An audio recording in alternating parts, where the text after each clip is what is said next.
Andrew.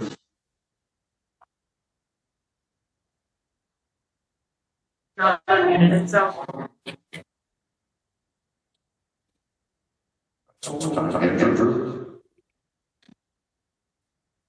So meeting text that says there's no audio on the stream, and they're not hearing anything. Andrew is present. It's being recorded, but they're not hearing anything. There's no audio. Andrew is present. Now I'm getting a. Oh yeah, I can hear it talking. Okay. Sorry, could you try to speak again? Andrew is present.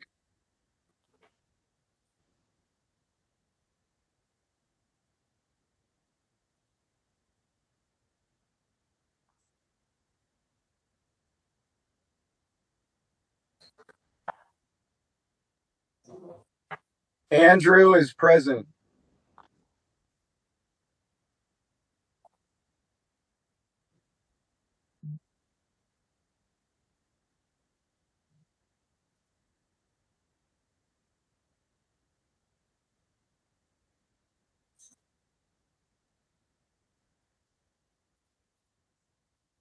Andrew is present. Patricia. Guy. Gilligan. Almond. Laudermilk. Martin. Fondello. Here. Steinmetz. 9 present, 0 absent. Thank you, Mr. Price. Next are the board minutes. Are there any changes to the minutes of the regular board meeting of May 28, 2026 as distributed? Yes, I just had a question. So I guess, and maybe for the solicitor here. So did we take attendance? Regular meeting only. When we have an executive session prior to the meeting and a board member attends that, but not the regular meeting, like how do we communicate to the public, or if you don't come to the executive session after the meeting, you're here for the regular meeting and the committees, are we only taking attendance for the actual meeting here at the practice table? Would reflect the attendance of the executive session minutes. So in this case, we should be updating our minutes Yes. to board members who attended or not attended the executive session last meeting. So do we have an executive session attendance and a regular session attendance? We don't say this person, we have regular attendance, this person was in executive session but not regular. Right, the attendance for the regular board meeting just is whoever is present. Got it, okay. Then I'd like to, moving forward, certainly for these Yeah, minutes. we haven't done this for months and months. I mean, Ms. Fisher been attending executive sessions for several months, and she started the last 2, but we didn't reflect any of her absences in the last several months. So Could be, we could absolutely start doing that now. Is that something that you would recommend then, just making that change? Yeah, so I'd like to recommend that starting now, moving forward. And I guess, do we need to put that in policy, or we can just say starting now? So I would say starting now in these minutes, we update those to reflect the executive session at the last meeting. We already have the attendance for the last meeting at the regular meeting as well.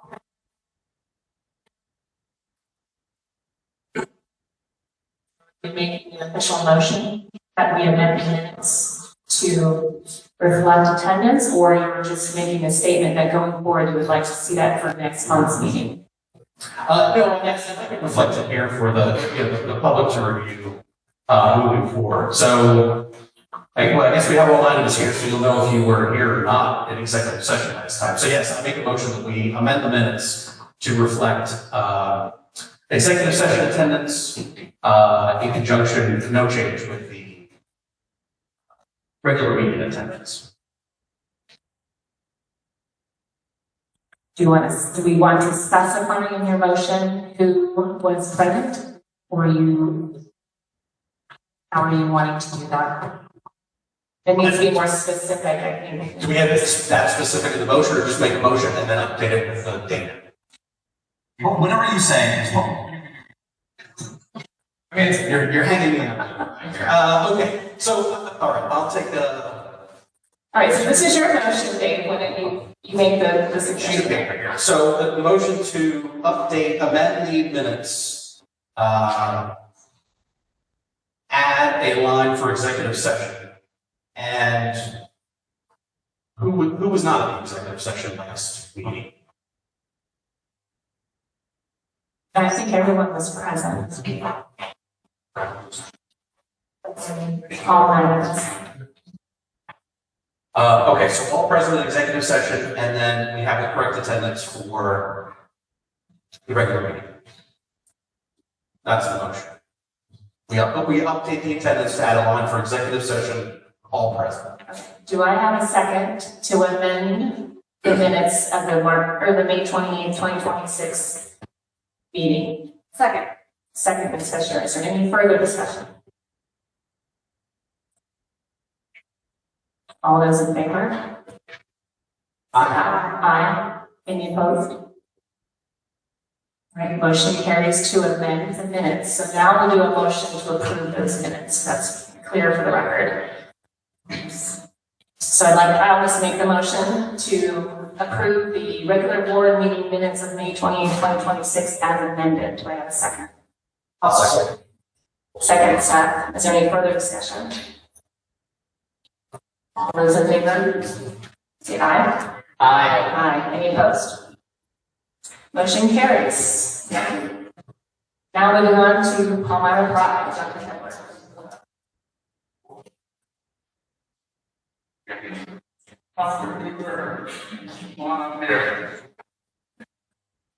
At our June 25th meeting, we would typically be honoring some retirees. And Dr. Hoover must be getting a head start. She's not available on the 25th. She is well deserving of this honor, so we want to come in tonight to be recognized. This young lady started her career as a student teacher in Palmyra, taught in Palmyra, an assistant principal in Palmyra, a principal in Palmyra, director of elementary education in Palmyra, 32 total years of service to our community and serving our kids. Dr. Hoover's been the principal of almost every building in the district. It's an opportune time to share a story that Ann was principal at Northside Elementary a number of years ago. And it kind of displays the team type of player she is. We interviewed for a new principal at one of the other elementary schools. And Dr. Hoover said, after interviews, boy, that candidate was fantastic. But that not for this building.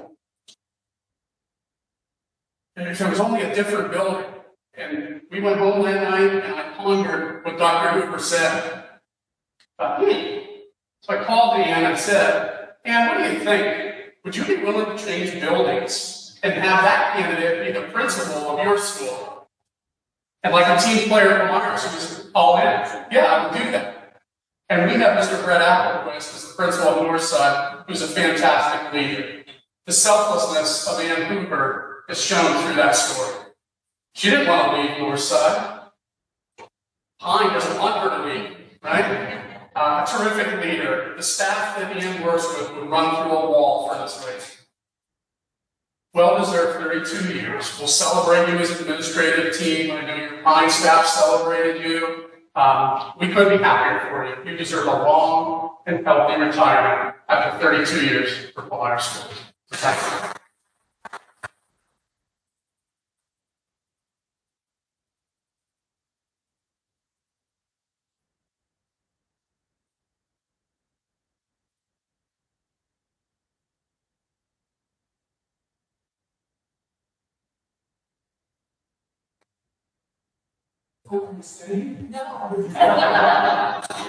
Thank you, Palmyra, for an absolutely incredible experience. You took a chance with me, you supported me, you have given me the opportunity to grow, and you have given me grace, you have watched me fall, and you supported me and brought me back up again. So I can't thank you enough. But at the end of the year, when Nate and Bernie met, they asked, like, what do you want? What are some final words? And I said to them, cherish the people who work here.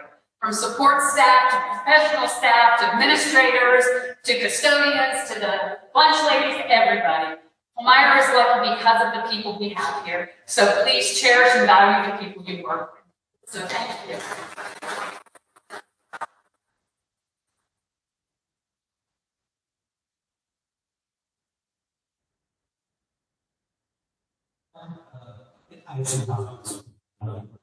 So, don't go anywhere.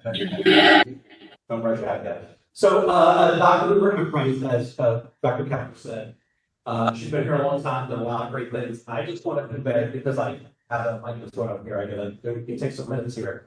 I just want to convey to this community how much Dr. Hoover has been to my family and my daughter.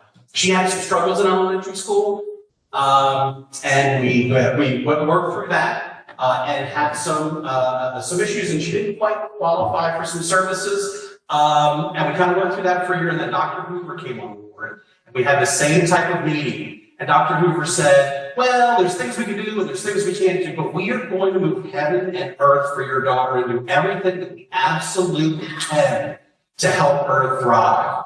And my wife and I were absolutely floored by just the way she presented that as an option to us, and it meant so much to us and my daughter, and it really helped her thrive through, again, and it's a long time to get through elementary school. She just graduated this year with the most recent class. I absolutely, and my family, we absolutely credit her success here at Palmyra the rest of the time 100% to Dr. Hoover. So thank you from the bottom of our heart. Thank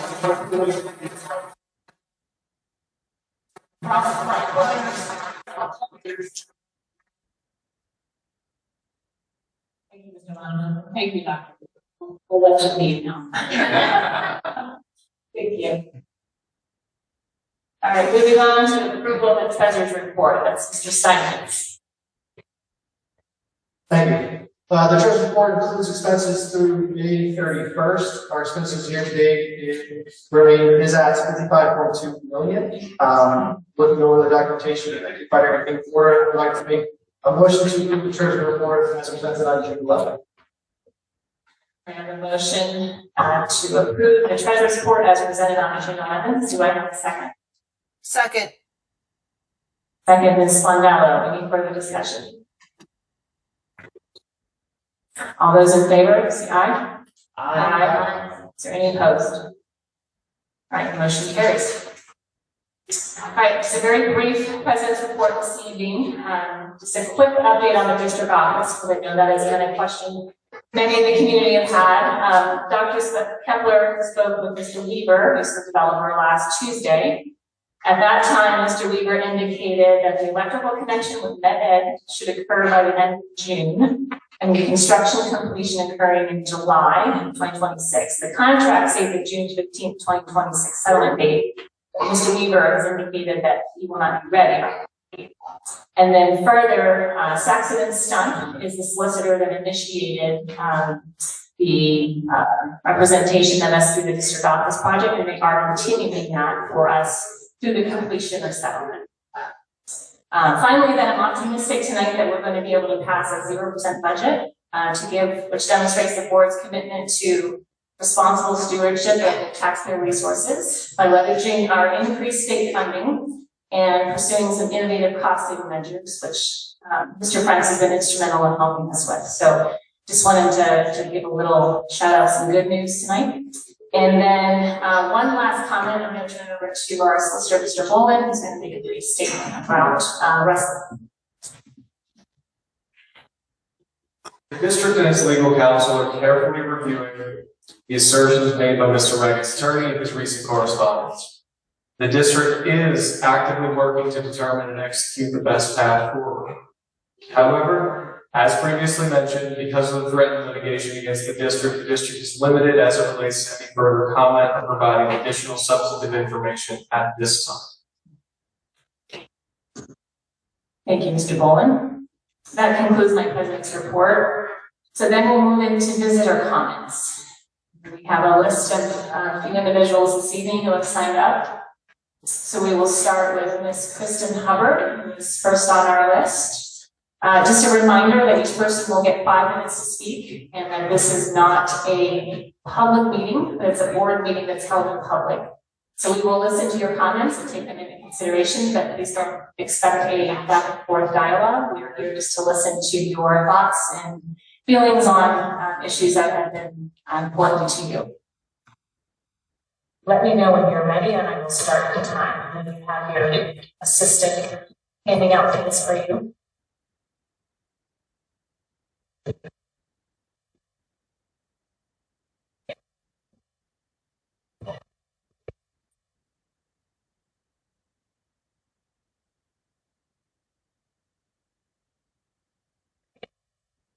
Yes, your time starts now.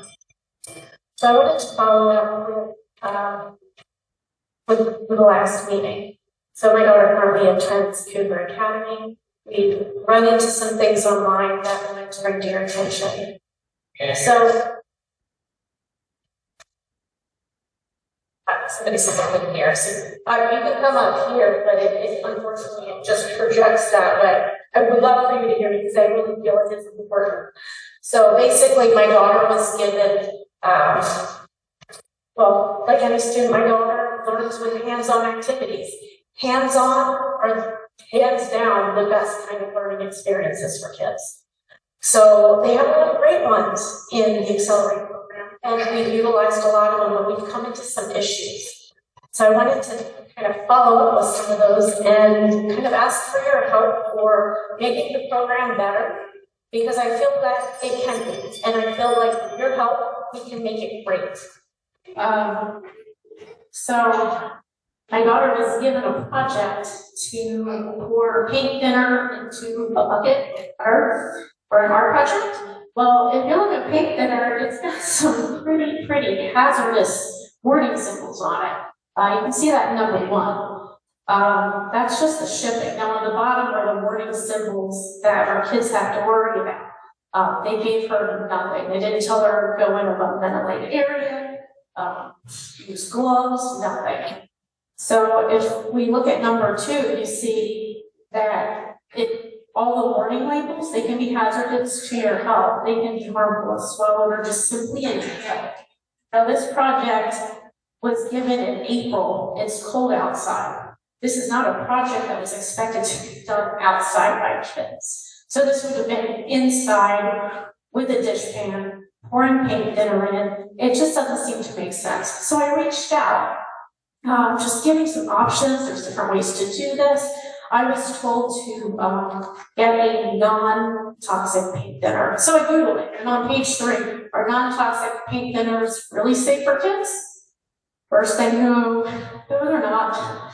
The fumes aren't vaporless. The odorless mineral spirits and plant-based solvents still emit organic compounds, and breathing them can cause headaches, dizziness, or all the other mixed stuff that regular paint thinner does. It just doesn't make sense. I was also taught or told to go buy it on Amazon, which we had one day to do it. I don't have an Amazon account. I literally went to Michael's and Hobby Lobby. They don't have them. So I'm stuck. What am I supposed to do? So my kid had to pretend to do the project. With a kid who's hands-on and enjoys this, it's hard to tell her, I'm sorry, I can't now. If you look on page 4, she was given a really other great project to do, to make a mosaic. It sounds cool. I love the idea. But we had to make it up. She had to put, I designed this mosaic tile using AI because we don't have the supplies. If I could design an ancient Persian tile mosaic, it would look like my kid Holly. So I love that she has these great ideas, but they can't come to fruition because we simply can't get a hold of the resources. Now, along with that, we look at things that if we're using products that are harming kids, we're asked to, who's going to be responsible for that too? I simply told them, I don't feel comfortable with my kid using this, and I was told to go use it anyway. Who's responsible for that? Who's responsible if the paint thinner gets knocked over? If it gets in their eyes? If the little kid brother gets it because he wants to see what big sister's doing because he's in the house with her? It just doesn't seem safe. And when it comes down to it, who's actually responsible? It was a school-given project. The school is probably going to be held responsible for any and all. You can't even help you with the monetary resources to get this stuff? How are you guys gonna be able to afford those medical bills? It just doesn't make sense. The liability to me is not worth it, because I feel like it's gonna fall on you, and I think you should be aware that this is a very real thing that's happening. They refuse to take it down, so it's still there. So anyway, so I wanted to also go on to number 5. My daughter was given something to do online to create an online slideshow with animation. I had to go spend my own money. I spent money and it still didn't work. So I think we need to come to some kind of solution, maybe some kind of reimbursement policy, something to help these kids be successful. To not only be successful, but to enjoy the process along.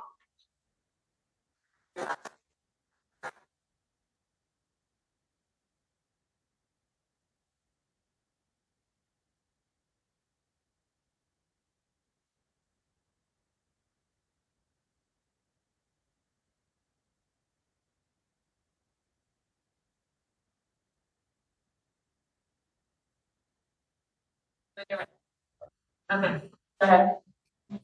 What I intended to say tonight and what I am now going to say is totally two different things. First time I talked to you folks, it was all fire and brimstone, and I'm really upset with what was happening. Last time I talked, it was more, let's get set back and be a little cautious and see what we can do.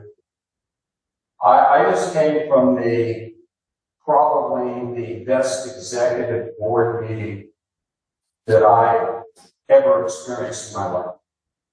And I have a lot of confidence, prayerfully, in the people that are on this board that we're going to do the right thing. First thing I want to say is, for you folks back there, you cause change. You have the power, not the board. The board makes the decisions, but you can influence the board. And if the board doesn't do what you want to have happen, there are consequences. So all I want to do is say, thank you very much. God bless you. I need for you folks to keep coming to make sure that we do, in fact, accomplish what we need to accomplish. There are some things that I'd like to say. This has been horrible 5 months. The way in which this district has been torn apart. The kids are hurting. The district is hurting. It was killing me every time I had to be up there and just listen to what people were saying. We have one definite guiding light, and that was our superintendent, Bernie Kaplan. He was the captain. He's the one that keeps us going straight. Without him, I'm not sure where we'd be. I have some things to say about the solicitor, but I think maybe my opinions have changed. But I'm going to hold you to that, so keep going to work. Anyway, I just need for you to understand that there were times we weren't on the same page. I think we weren't on the same book either. And one thing I really felt about here, and there are not many things in this world worth fighting and dying for, but our kids and the school district, to me, are two of the things that are most important. And I just want everybody to take this into consideration. It is the people's will to be done, not the board's will or the politicians' will to be done. You have the power. Keep coming. Work on this. We need to compromise. We got to stop throwing blame around, and we have to come to the realization that people make mistakes. And we have to be consistent and compassionate, and we're trying to set examples for our kids. And the end result is we want to make sure that our kids get the right example of what we were trying to do here. And I'm pleased to see a lot of my former students here, some who go back 50 years or so. God bless you, thank you for coming.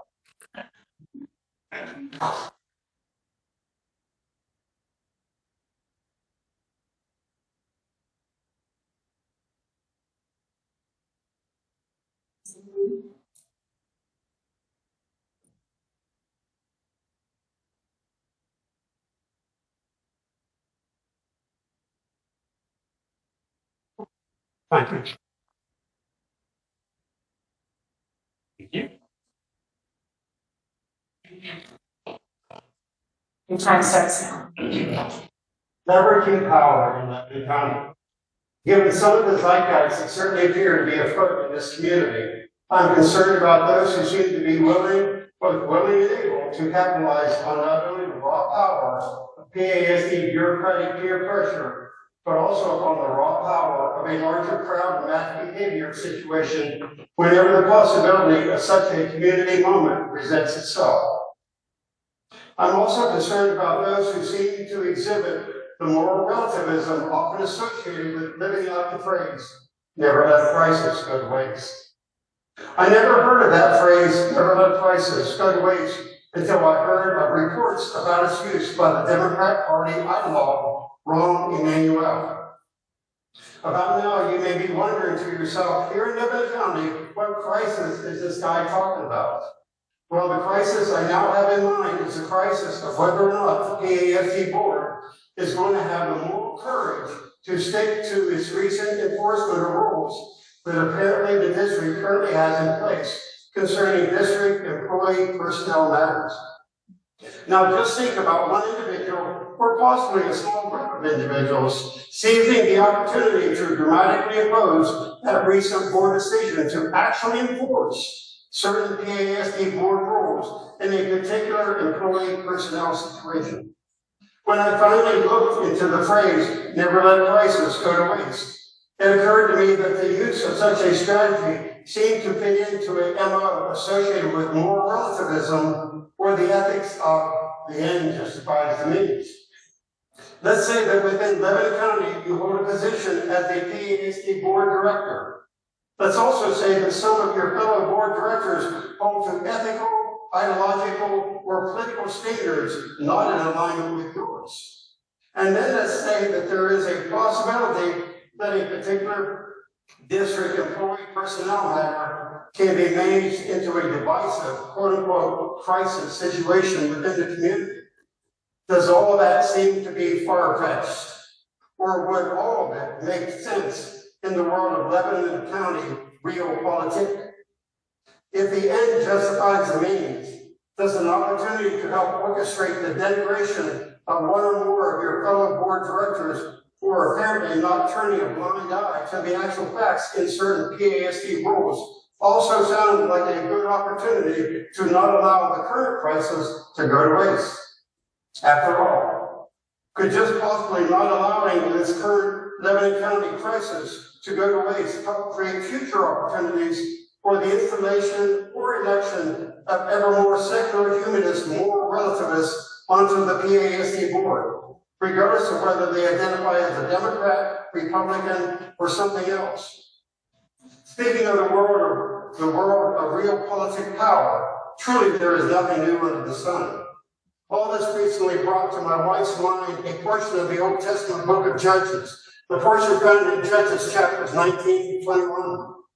Given all the moral failings and power struggles found in those three chapters, chapter 21 closes with verse 25 where it is stated, in those days there was no king in Israel. Everyone did what was right in his own eyes. Ponder that. Well, Americans today do have civil governance. Civil governance at the federal level, the state level, the county level, the township level, and the K-12 government school district level. So here in 2026 AD, why should any PASD employee be permitted to exhibit the chutzpah to do whatever is right in his own eyes, when such chutzpah would be in violation of one or more PASD board, Commonwealth of Pennsylvania, or other level of civil governance rules? But then again, maybe I have things wrong here. If I do indeed have things wrong, at this time, would one or more of the 9 of you be willing to point out the facts as to exactly where I am wrong? I would appreciate your critiques. Thank you for your time and attention.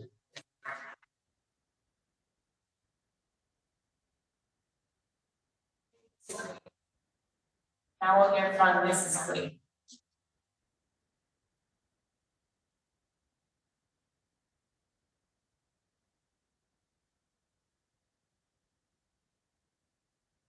Ready? Since October of last year, my husband has been sharing with the PASD board information concerning both child and related matters. One of those related matters is how secular humanism functions as a religion with a complete worldview. That is, a worldview that includes ethics. Ethics is the study of moral conduct, values, duties, and goodness. The ethics of secular humanism is characterized as moral relativism. It has been reported that the document Humanist Manifesto 1 and 2 contains the statement, ethics is autonomous and situational, meaning no theological or ideological. This meeting is being recorded. What has become known as grooming often seems to be a multi-step, long-term strategy. Also, the grooming MO is often thought of in terms of sexual practice, but of course, the child grooming for all kinds of reasons. Getting a child to alter his or her body could be one strategy, don't you think? Within the PASD, I would think a student can be targeted for grooming by a school administrator, a school teacher, or the staff of an athletic program. Speaking of grooming, could the strategy be characterized as one small rule-breaking opportunity after another? As each rule being broken advances the likelihood the groomer will reach his or her ultimate goal. With such a strategy, if the groomer would ever be called out and were one of the small breaking of the rules steps, the retort could be, what's the problem? I did it in good faith. The situational ethics of moral relativism can be such a facilitator of the grooming MO. Why does a Pennsylvania K-12 government school district establish rules by policies or other devices? Aren't many of the rules developed to establish a dividing line between what shall be done and what shall not be done, between moral conduct and immoral conduct, or between what is permissible and what is verboten? Speaking of facts, in a world of so many shades of gray, the definition of a medicine is a compound or preparation used for the treatment or prevention of disease. The definition of scurvy is a disease caused by deficiency of vitamin C. And next, the definition of vitamin C, or ascorbic acid, is an organic compound essential for normal growth, nutrition, and the maintenance of healthy connective tissue. So given all that, it certainly appears as though vitamin C falls under the classification of a medicine. But of course, according to those who live out their lives in obedience to the secular humanist worldview, the end justifies the means. And if indeed the end does justify the means, then who should feel morally restrained by one or more PASD rules about supplying medicine to a student? In the world of PASD operations, if there is no objective right or no objective wrong, when calculating what will be required to achieve a desired end, then let the games begin for the administrators, educators, and school athletic staff. The May 21st issue of The Sun newspaper reported on PASD-related information with the headline of Rega's out as coach. As this PASD situation involving the district's high school wrestling program works itself out over time, hopefully the district residents will receive the truth, the whole truth, and nothing but the truth about how thoroughly the ethics of moral relativism have been planted, watered, and cultivated into the operations of the PASD. And by means of those operations, early situational ethics have been embedded into the PASD student body, all the way from the high school athletes down to the elementary students who have been introduced to the book Shiloh.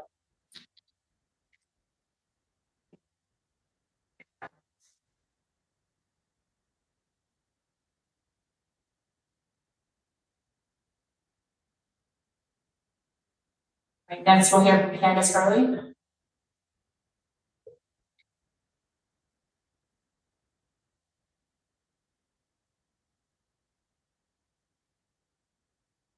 And when you're ready, we'll start.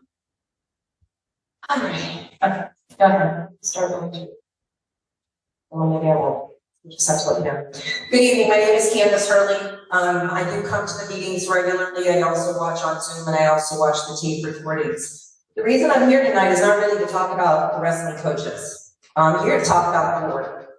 I have been dismayed. Capital D, dismayed with the lack of transparency by some of the board members, with the over transparency, which doesn't align with the under transparency. Like, I don't know what to believe. But what I will tell you is that my neighbor Carrie Petron wrote a note to the president.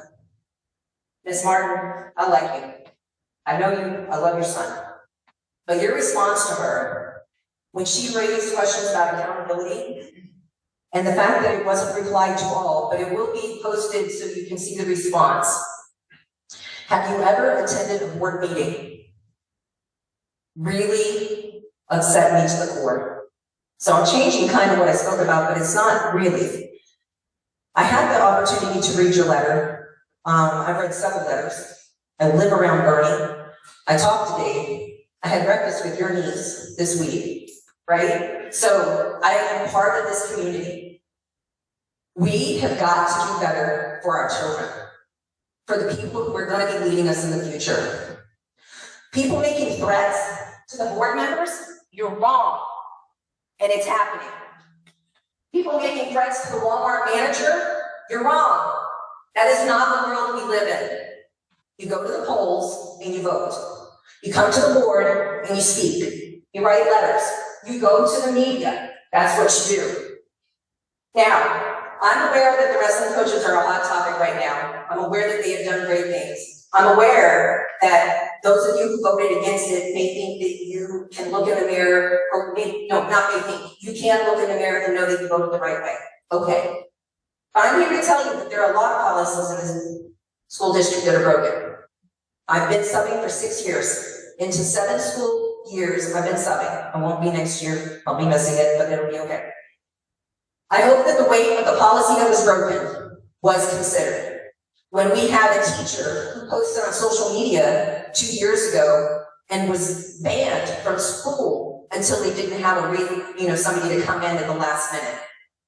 Or maybe the teacher that just got arrested for a DUI for double over the limit, because it's a small community. I hope that everything's being applied the same. But if it's not, it's okay, because not everything needs to be the same. But we should strive for transparency for the reasons that we make the decisions, because there's always extenuating circumstances. And while I know there's liability, and that word gets thrown around a lot, there are many things that can be shared, and that have been chosen not to be shared. And I wonder how it compares to the actions of Corey Andrews. Hi, Corey. I don't know you.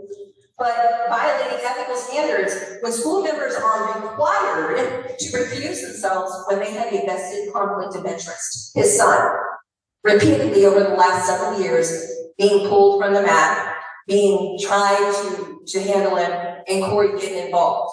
He should have recused himself and let it go to the tie-break method. So I'm going to close with Mr. God, who said it very well. Everyone should strive to do their best to be consistent and compassionate, because every situation is different, and we owe it to our kids, we owe it to our families, we owe it to our community. And I'm going to close with a couple of Bible verses, because whether you believe in Jesus or not, it's a good book, just like the Torah, just like some of the other ones that are out there. So James 4:17 says, whoever knows the right thing to do but fails to do it, woe unto him. Proverbs 3:27, do not withhold good from those to whom it is due when it is in your power to act. And the last one I will leave with, for all of you that are considering whether or not you want to stay on the board, whether or not you want to continue serving because it's been hard. A friend of mine sent me a picture that said candidates for school board with a picture of her son. I was like, yeah, I thought about that for 2 seconds. I'm not doing it. Why? Because I saw what happened to Josh Brinzer 6 years ago. I'm not going to do it. But Galatians 6:9 says, do not grow weary in doing good, for at the right time you will reap the harvest if you do not give up. If you can do the right thing for the right reasons at the right time and look yourself in the mirror, then you are serving our community well. The rest of you hope.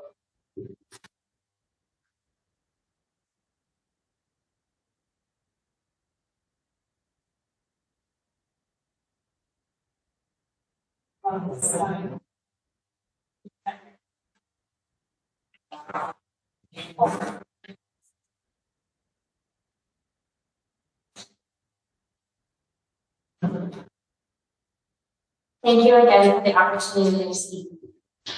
Over the last several weeks, many people have spoken about Coach Reggett's, our wrestling program, and the impact of the board's decision. I don't think we need to go through all these statements again. Many people believe that Coach Reggett's and his staff have had an overwhelmingly positive impact on student athletes and their families. Questions have also been raised about process, transparency, and trust. Those concerns have been expressed thoughtfully by many members of this community. Proportionality and options for response have also been addressed. Tonight, I don't want to focus on what brought us here and all that's already been discussed. I would like to focus on where we go. At this point, I believe our students need resolution more than we need to continue having uncertainty. I want to be clear that I support the rehiring of Coach Reggett's. My hope is that the administration and board will work together toward restoration and a timely resolution. As I understand it, Coach Reggett's has reapplied for the position. I'm asking that this process move forward as quickly as possible. The longer uncertainty remains, the more difficult it becomes for our students who are directly affected. Over the past month, this community has shown up. Students have spoken, parents have spoken, alumni have spoken. Many people have taken time to attend meetings, write letters, and share their experiences. That support has remained strong because people have seen firsthand the impact that Coach Reggett's has had on young people. This level of support doesn't happen incidentally. It reflects relationships that have been built over many years. For wrestlers, development doesn't stop when the season ends. Summer is no longer an off-season for many sports. Summer is when athletes live together, attend camps, build relationships, and prepare for the next season. Summer is when leadership develops, team culture is strengthened, the foundation for next year's successes are being built right now. These boys deserve the opportunity to have consistent leadership during this time. They deserve clarity about who will be leading the program. The boys only get one high school wrestling career. One summer and one season is time that we can't get back. While adults continue to discuss the issue, our students are left waiting. The uncertainty is affecting them. We've heard the boys discussing plans for next year and they don't know what to do. The uncertainty is definitely impacting them. And regardless of how anyone feels about what happened in the past, I think most of us agree that prolonged uncertainty is not good for our kids. At some point, moving forward becomes more important than continuing to look back. So I've been thinking a lot about what I believe, and I've decided there's some things I'm going to choose to believe. I'm choosing to believe that every board member on this board cares deeply about students in their district. I'm choosing to believe that every board member cares deeply about their votes and that votes were cast on what you believe was in the student's best interest. I'm choosing to believe that you've listened carefully to many students parents, alumni, and community members who have spoken. I'm choosing to believe that you understand the importance of mentorship and stability in the lives of young people. I'm choosing to believe that you want what is best for our wrestlers moving forward. And I'm choosing to believe that there's a path forward that serves both our students and our community. And I am choosing to believe that you are working towards this path. Because I believe those things, I'm asking you to continue to move forward. I'm asking for timely consideration of Coach Reagan's application. I'm asking for clarity for our athletes and families. I'm asking that this situation be resolved as quickly as possible in the best interest of our student athletes. I'm asking that we move toward restoration rather than continued uncertainty. At the heart of this issue is our students, not abstract ideas, not policies, students. Elijah, Colin, Russell, Grayson, Nick, Alex, Andy, Emerson, Noah, Kyler, Suyok, Trevor, Jackson, Nick, and Lewis. Think of them, please. Thank you for your time and consideration.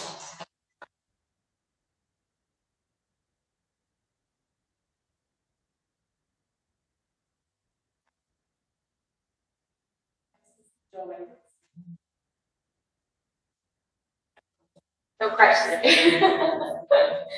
me know when you're ready. Okay.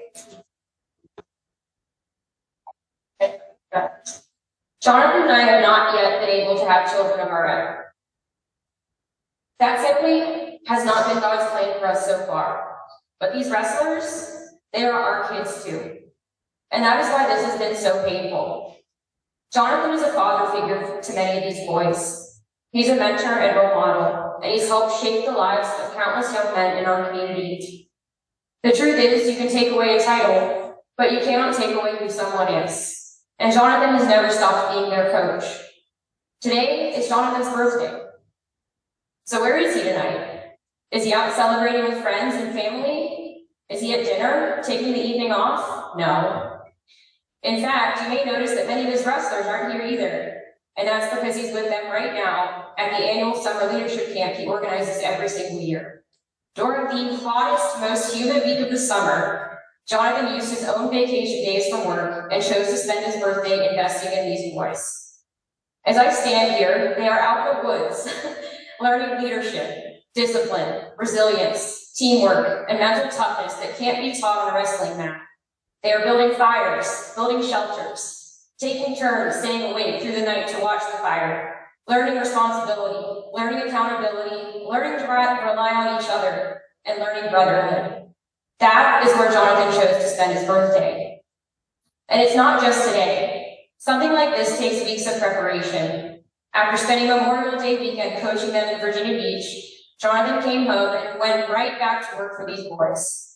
He spent weeks preparing the camping property himself, clearing land, mowing, organizing activities, planning logistics, and coordinating this weekend's wrestling clinic with Carrie Kulak, the head coach at the Naval Academy.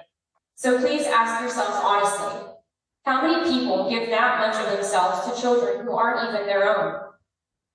The answer to that question is exactly why these families continue sending their sons to Jonathan to be coached, because they know exactly who he is. When these kids are struggling, they call Jonathan. When they need guidance, they call Jonathan. When they need someone to believe in them, they call Jonathan. And yes, Mr. Andrew, that includes your sons too. Despite everything that's happened, Jonathan has never stopped caring about them deeply. Has Jonathan had challenges with behavior or conduct from one of your sons? Yes. But what did Jonathan do in response? He coached him, because that's what the best coaches do for a kid they love and care about. They correct, they mentor, they hold kids accountable. They try to shape young men into stronger, better adults. And honestly, Corey, if you can hear me, one of the saddest parts of all of this is that you interrupted opportunities for important life lessons and growth because personal conflict became more important to you than coaching. It's also been incredibly painful to hear the hateful and false things you said about my husband publicly and privately. But at the end of the day, this is not about us adults. It is not about your grudges. It is not about your politics or agendas. It is about our kids. And Jonathan has continued putting our kids first every single day, regardless of what has been done to him. After this board removed his title, Jonathan kept showing up. When he was personally and hatefully targeted, he chose forgiveness.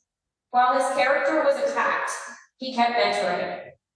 While some tried to remove him from the program, he kept leading these boys anyway, because coaching was never just a position for him. It's who Jonathan Reggins is, and this community knows it. The wrestlers know it. The parents know it. And deep down, I believe many of you know it too. So the question is not whether Jonathan is still a coach. The question is whether this board has the courage to put the kids first, move beyond personal agendas, and put him back where he belongs, because these boys deserve a coach who never stops showing up for them. Thank you.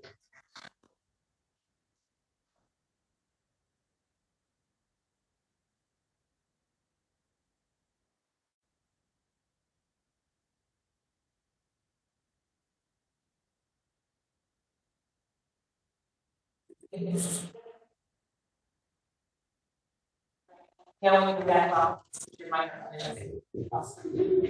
I don't think I've ever. A little tap.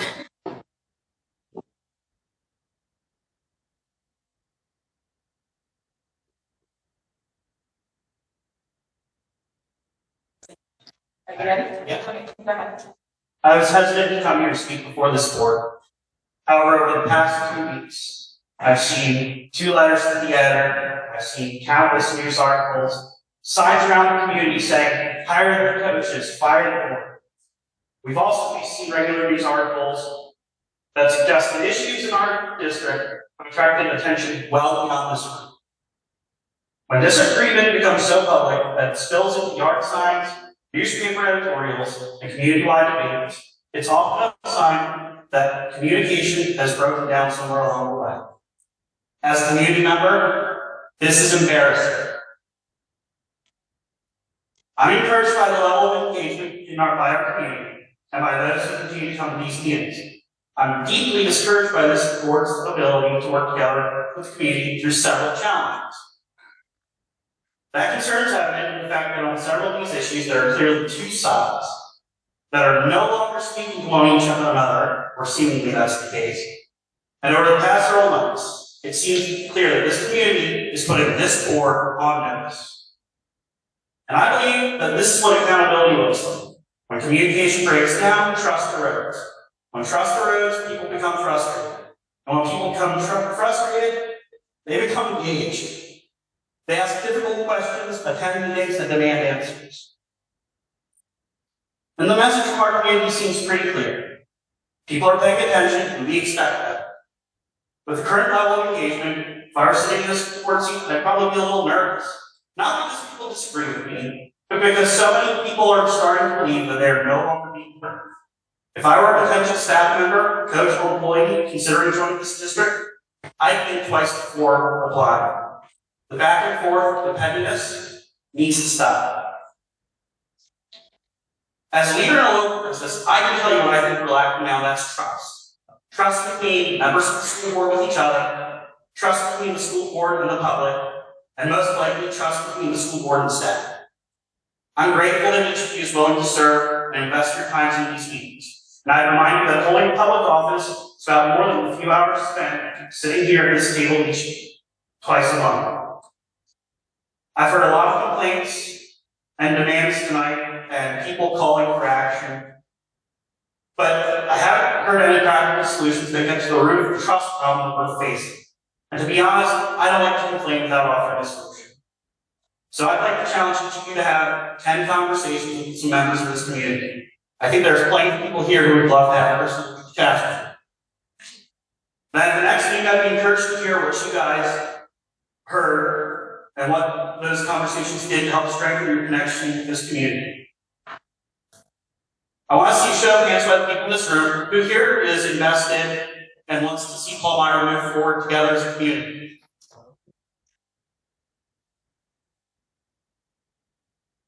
Yes.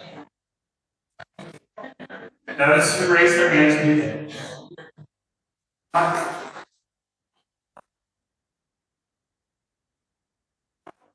I'm sorry. one another, consequences will extend far beyond the next election cycle. Poor community education today creates division tomorrow. And division tomorrow weakens our schools and our communities for years to come. The community is watching, the community is engaged, and ultimately the community will decide whether its leaders earn its trust. Trust is not rebuilt through emotions, votes, or statements. Trust is rebuilt through relationships, and relationships are a good start for conversations.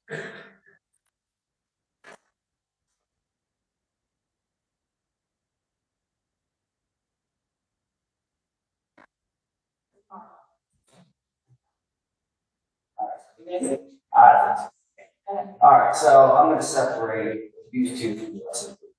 Mr. Seth, Mr. Alicia, and Cynthia. My goal is to catch you guys that have heart. Okay? Think about the athletes. Don't worry about these two. Okay? The big bad wolf and the pellet. Okay? Let's focus on the students, please. What are they asking for? Did they ever one time say that they're in bad positions? That they're afraid of their coach and they can't talk, this or that? Did they? Not one time. They said nothing but good things about them. Some of them graduated and said how they changed their lives. Now, if you can't understand that, you're heartless, man. You're absolutely heartless, and you're not a person. Sorry, you're not. You're one of those that just hold the title.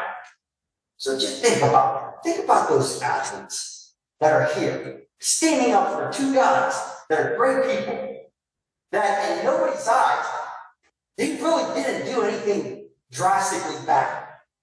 Okay? If it's bad, okay, your policy, you're right, your policy. Smack them on the wrist and be like, don't do that again. That's how life works. Not, you're fired.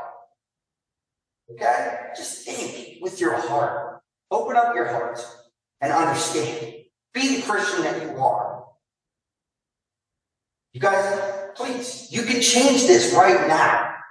Absolutely. Who wants to be the next hero like these other four? Those four are the heroes right now.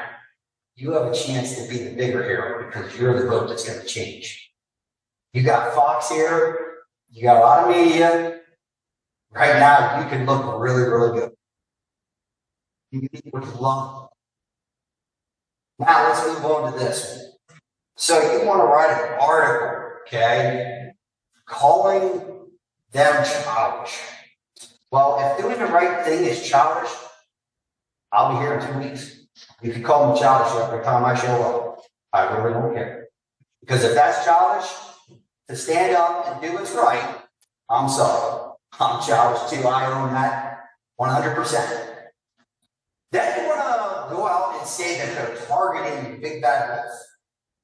Do you not remember the whole history of this? Last year, his team got 3 incidents. Coach suspended him.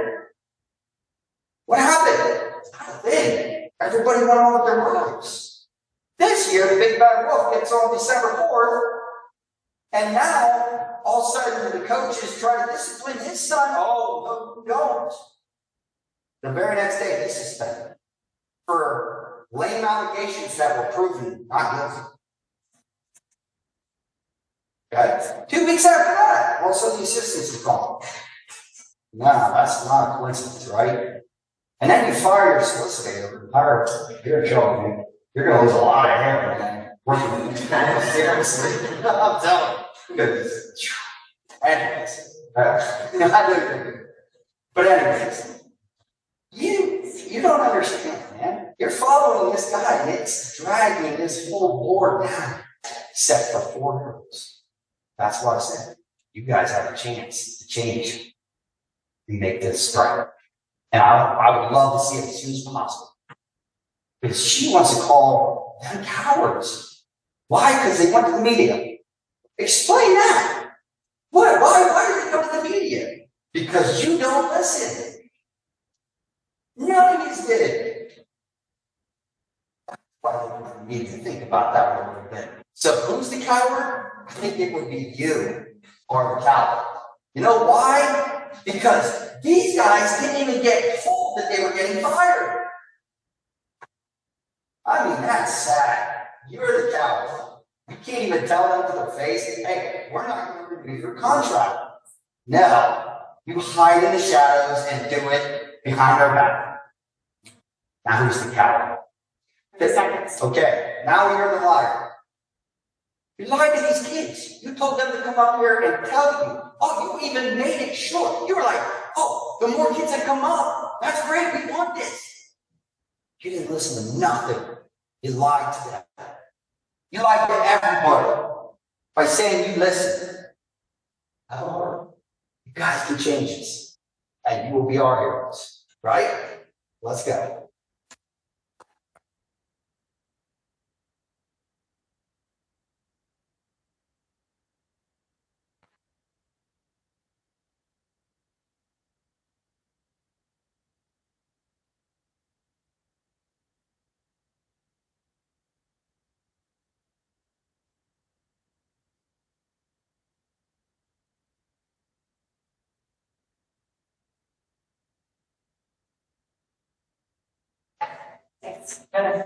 So I know 5 minutes can really feel endless sometimes. You probably feel that way. There's a lot of us come up one after another to talk.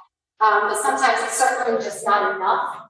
And it's definitely not enough time to detail the depths of the lies and the manipulation we see of Corey Andrew. But I can promise you can expect the detailed letter from Coach Weidman, so you can gain a full and complete picture of Corey's exploits. And you might just get sneak peek of it tonight. So, yep. So you might notice that a lot of the boys aren't here, and don't get excited, they'll be back in 2 weeks if they need to be. But they're out wrestling, and they started yesterday, 5 weeks. They were there for 6 hours at a wrestling clinic, instructed by my husband, Josh White.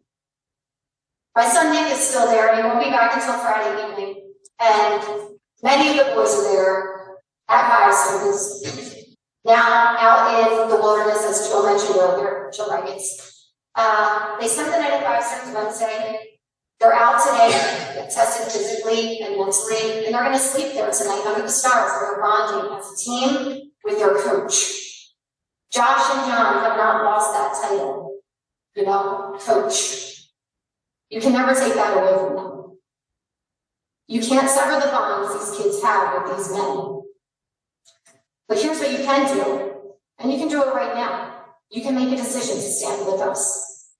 You can stand with, as Angie mentioned, a lot of the kids earlier, Noah and Sam and Emerson, Colin, Trevor, Gracie, Russell, Owen, Kenny, Alex, Tyler, Elijah, Gordon, Lane, me, Sudan, Evan, Lane, Louie, Jackson, Kyler, Nick.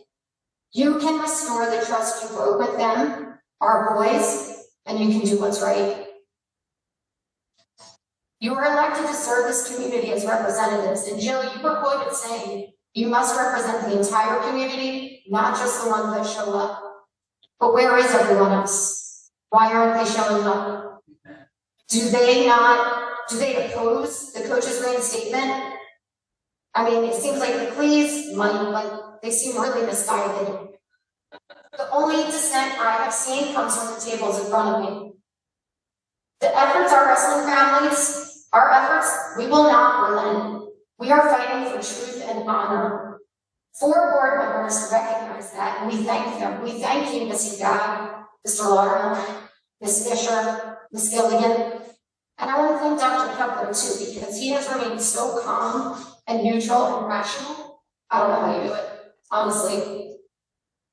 Jill, you wrote in a letter to the editor this week that some individuals appear more interested in politics and political games, personal agendas, and avoiding accountability than in finding solutions. And I'm going to tell you, Jill, you're a word thief. Because parent after parent, student after student, and resident after resident has come up here and spoke for weeks, saying those exact words to you, and to you, Seth, and Alicia, to you. And that one who never shows up. Jill, you called us the minority in your letter, and you're right. We're a small group. But that doesn't mean we don't count. It doesn't mean our kids don't count. Because who really matters in this situation? The wrestlers. You said that the community deserves board members that show up to meetings, but where's Cynthia? tonight. Where was she on May 24th? Does she only show up when you need that fifth vote? So let's work this out in good faith. As you said, you mentioned in your letter, please, we would love that opportunity. Call a public meeting. We would love to engage with you guys and have real conversations. Let board members speak freely and interact with the full community. You said you would prefer to be reached out towards directly, but in my experience, you don't respond. I reached out to quite a few of you early on and no response. Except I think it was Mr. Lotterman. Thank you for responding. Could have been Mr. Gaffney. Our worship pastor from our church reached out weeks ago, inviting me and my husband to sit down with a board member from our church. We eagerly agreed. Seth and Alicia, you were gracious enough to meet with the Fultons and have conversations. We would love that same opportunity to have a discussion, not to fight, but to find common ground, because that's what really matters here. You have made pleas for niceties and conversations. We are asking for the same thing, so let's talk. Our outrage is not manufactured, as you stated, it's real. We fully understand how entwined you are in Corey's union here, but we will help you to get free. I apologize for not giving you the 30-second warning. And you can still right the ship, but it will take a personal conviction and it will take courage. So now I call for the immediate resignation of Corey Andrew from the Time's up, please. Thank you. Thank you.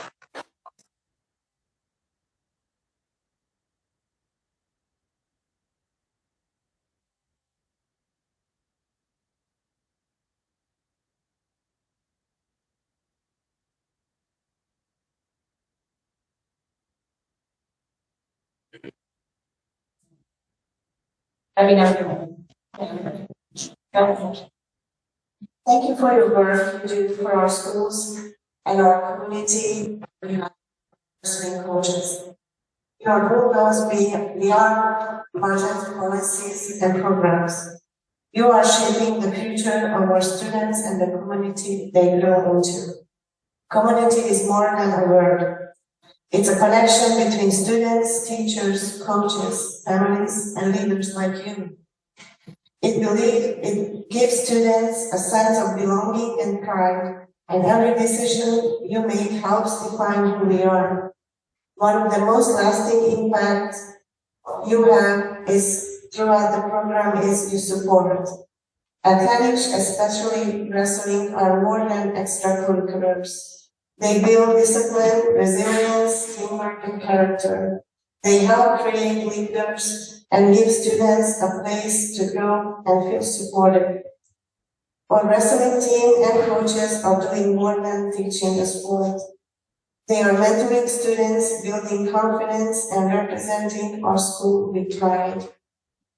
Supporting them means supporting the development of strong, hardworking individuals. The choices you make today will be remembered. Students may not recall every policy, but they will remember whether they felt supported, whether their passions mattered, and whether the community believed in them. You have the opportunity to leave a lasting, positive mark, one that shows you invested in the whole student experience. Our coaches and wrestling team are building something that goes far beyond wins and losses. They are shaping characters, discipline, and sense of belonging that stays with students long after they leave our halls. There's a saying that we all die twice, once when we leave this world, and the second time when our names are no longer spoken. The impact our coaches have ensures that the second moment is pushed far into the future, because the athletes carry their lessons, their values, and their names with pride for years to come. By supporting this program, you are investing in a legacy that will continue to be remembered, repeated, and honored across generations. For my family and many first-generation immigrants, this community isn't just where we live. It's our support system. With our extended family nearby, this community is our family. For students with generation of family in this country, leaving home can be an exciting change for independents, knowing they can always return to strong roots and wide support network. But for my boys, it's different. As first-generation immigrants, their sense of family and belonging is rooted in this community. The friends, leaders, mentors, coaches, and classmates here aren't just connections. They are the foundation of their emotional and cultural support. As parents, we also think about the future. One day when we are no longer here, it is this community and the younger generation within it who will become my boys' extended family until we are able to build it on. That makes the strength, stability, and continuity of this community incredibly important to us. So when decisions are made that affect this community, please understand that for families like mine, the impact goes far beyond convenience or preference. Please rely the coaches, the rest of the coaches. Thank you. Thank you.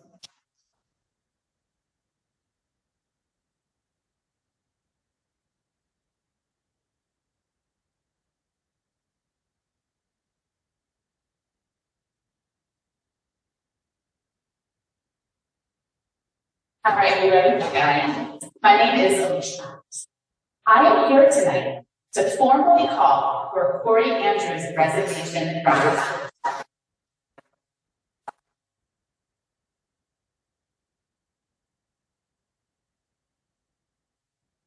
I had nothing to do with the wrestling program. I have never seen a match in my entire life. But you do not need to be involved with the wrestling situation to know right from wrong. And what has been happening to this district in the past 6 months is wrong. Our district should be the pride of Lebanon County. Our test scores are unmatched. Our arts and athletic programs are top tier.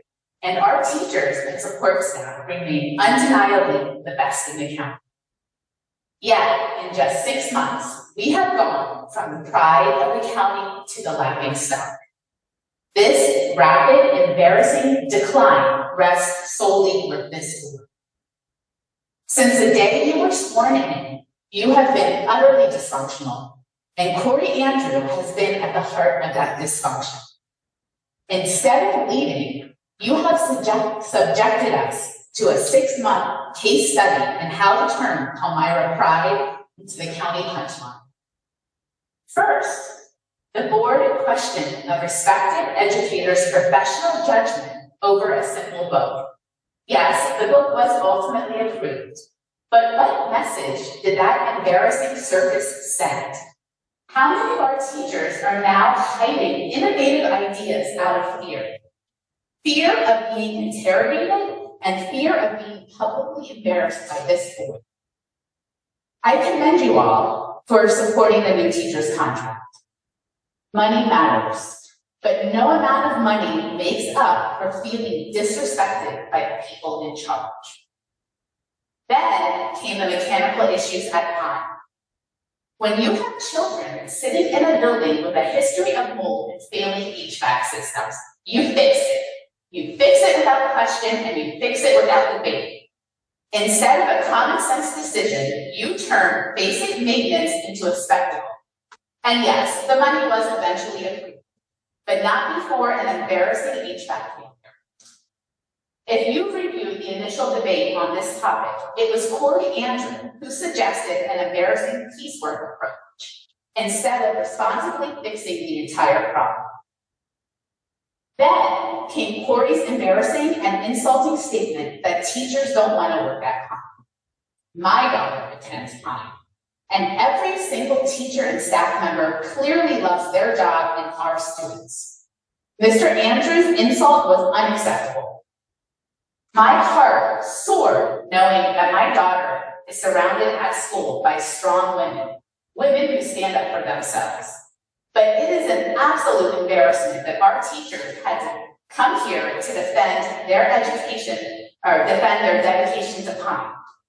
That should have never happened. Next, administration. Well, this is an embarrassment we're still dealing with. Attempting to break an already signed contract for a building under construction is a harebrained idea. I can only imagine how much tax money we are bleeding in attorney's fees. But in all of this, to me, the biggest embarrassment is your failure to prioritize student safety. Ms. Moore, you were so concerned about an incident with an individual fleeing police and gaining access to our high school that you wrote a letter to LEPCAP. Why are you now sitting on your hands instead of addressing the facility weaknesses that allow it to happen?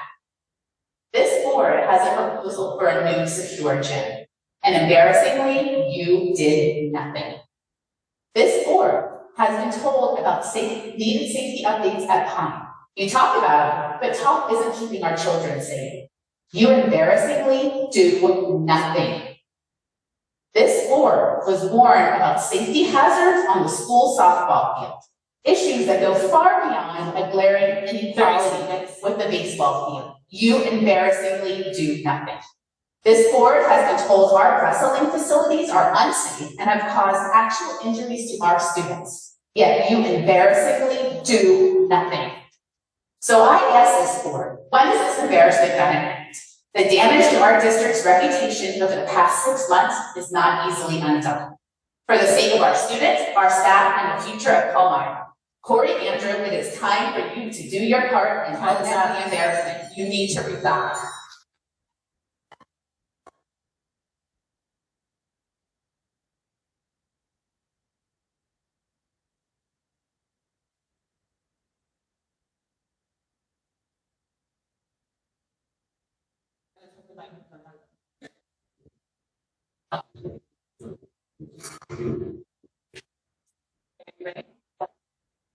Thank you, Mr. Guy, for your comments tonight. While grateful for a possible positive shift, that does not excuse the actions of this board and the damage that has already been done. I'm not letting them off the hook that easily.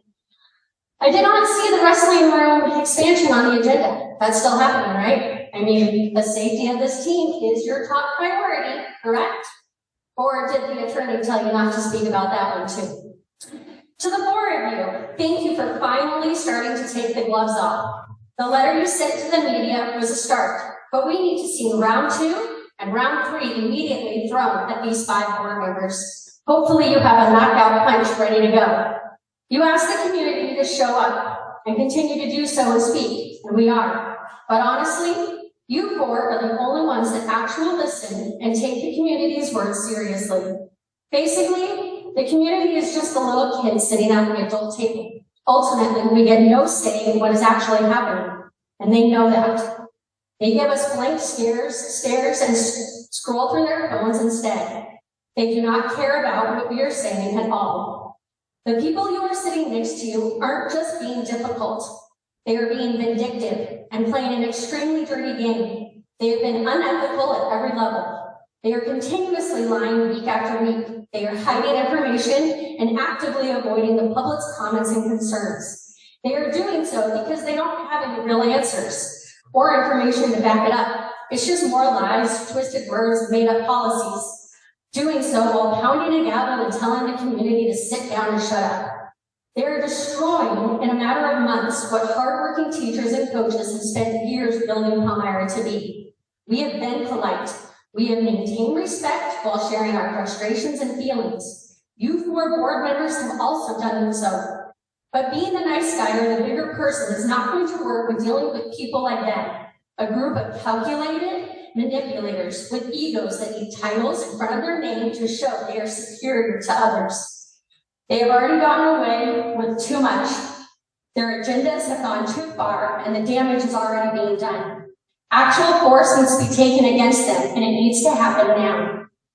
Not in a few months while you figure out another move. Being aggressive is how we deal with what is not being done.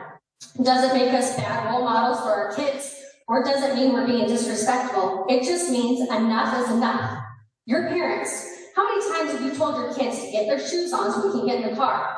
1, 2, 3 times. You ask nicely and assertively, but on the 4th time, you lose your cool and you yell at a crazy person over shoes. But they finally get the message. You're serious. You're leaving. They get their shoes and they hop in the car. We are at that point. We have asked nicely, we have been assertive, with our expectations and our requests, but they have continued to ignore all of it, and we are done. The yelling and forceful delivery comes now. Every single day, these five sit in these seats is more damage done. Waiting it out or setting up another play does no good. The four of you know the skeletons in the closet that this table has, and you know how to use it against them. You have privileged information that we don't. Use it. No more being polite and responsible or respectful. I'm not saying shoot to their level, make up lies, but stop relying on the community to be the ones to go through the wall and get bloody. We've done it, and it's done nothing. The community needs to see the truth and the full fight brought down against these five. To the administrators, you know these four are on the right side. Continue to speak up. Use your education, your experience, and your positions to take the serious role in correcting what's going on here. We need the liars in front of us gone. We need the unethical leadership removed, and we need it done now before more damage is done. We desperately need our old school board back. The board who actually cared about Palmyra, the one who actually listened, who had their own moments in the hot seat but didn't hide from it. They gave us answers, they found solutions, and they communicated with the community. Sadly, the board we have now is a complete sham.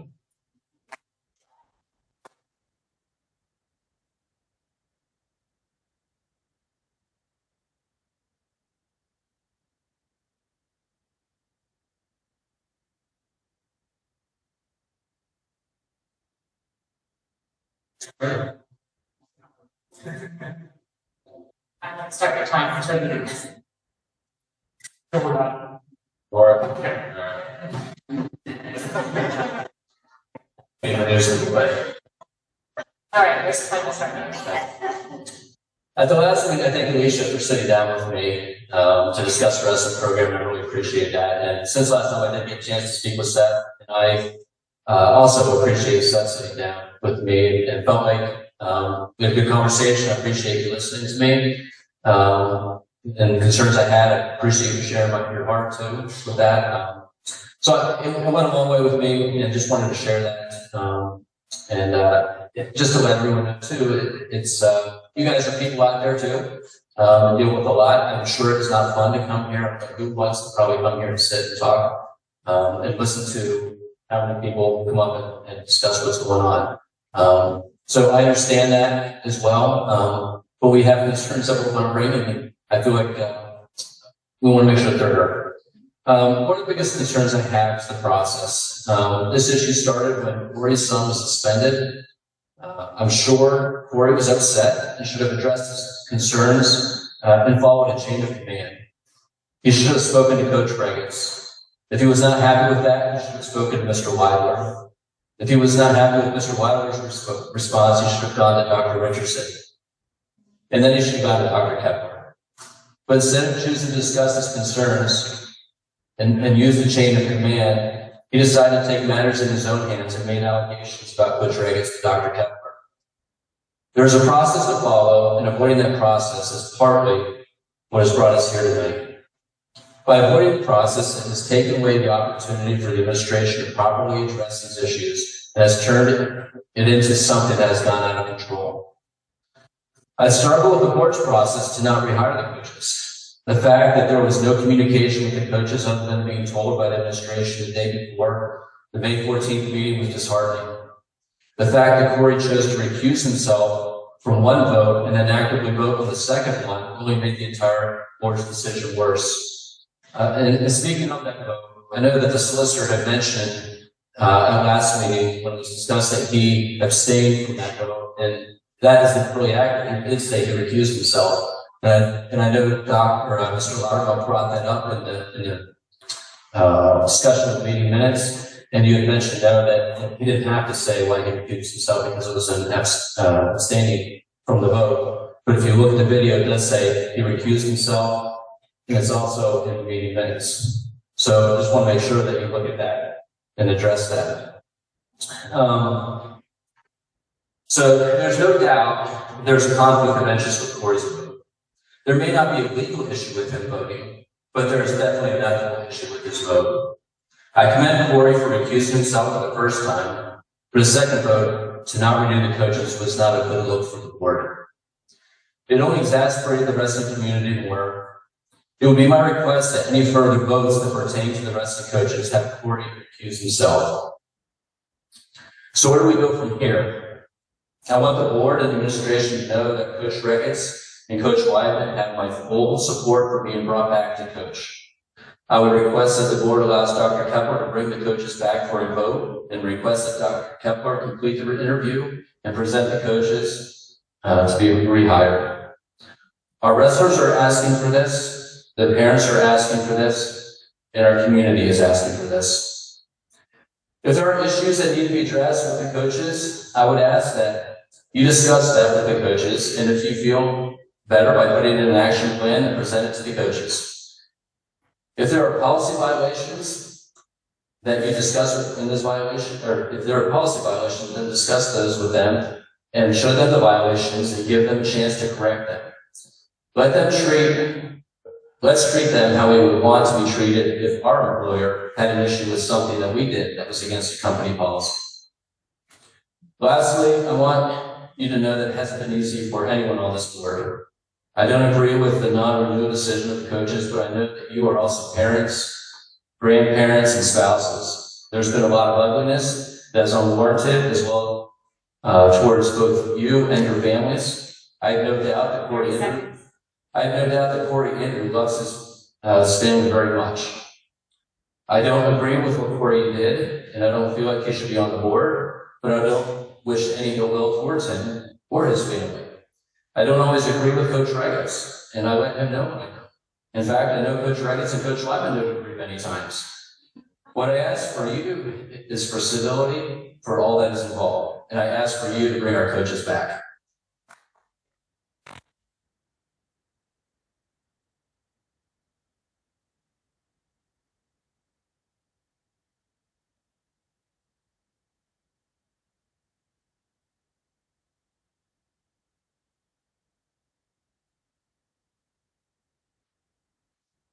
I would begin my 5 minutes stating that I never in a million years thought that I would have to stand in front of our adults and to speak on the power of your words.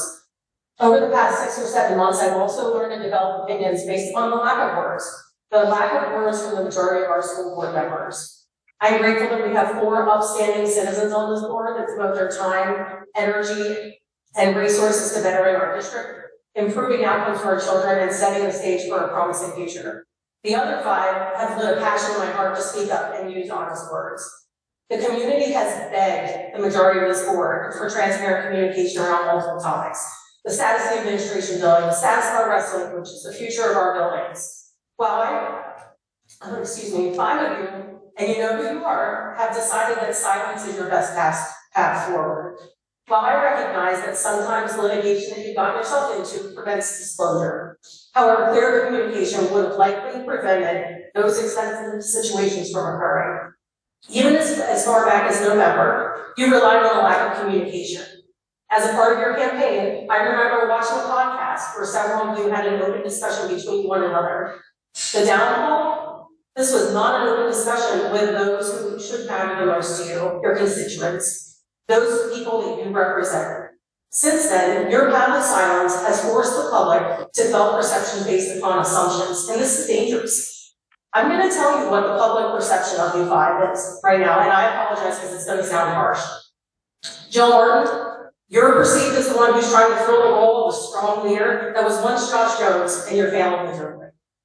You lack conviction and have zero idea how to manage a meeting, let alone humans and a community. Corey Andrews, gosh, where do we even start? You're the parent of an unhinged teenager who has no other option than to blame others for your inability to parent them. You are the parent that will throw anyone under the bus to have your child succeed, even if it means bringing embarrassment to your family, your community, and even your own employer.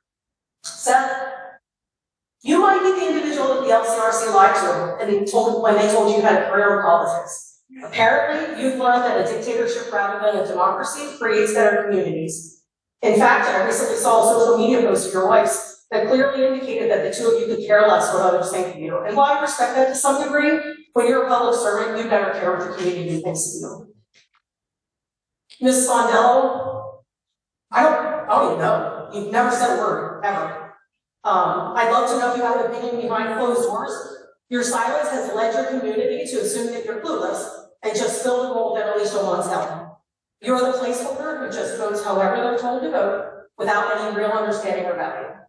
And Alicia, just like I mentioned, you previously filled that placeholder role. However, over the years, we have learned that it's become more obvious that you are the member that will just vote no to anything that prevents you from homeschooling your children or paying a single penny more in taxes. The impact on other people's children doesn't matter to you as long as there's 0% tax increase. So I recognize that these perceptions very well may be inaccurate and sound very harsh, but your silence has forced the community members to make these assumptions. Right now, these perceptions are your community's reality. If you're offended by these perceptions or feel as though they're incorrect, I now challenge you to correct them. You have the opportunity to correct public perception on you. You can use your words and actions to prove that you are better than that current public perception. On a prominent community leader's social media recently, an individual recently came to your defense and made the following statement. I know two of them well, and I know for a fact their desire is to only make the district better. They earnestly seek wisdom and would rather not have all the negative attention, but feel called to it as fellow Christians. These words were provided by a woman who is a leader of a local large church. As someone whose heart is deeply rooted in her Christian faith, I would love to hear from those two board members that she's referencing.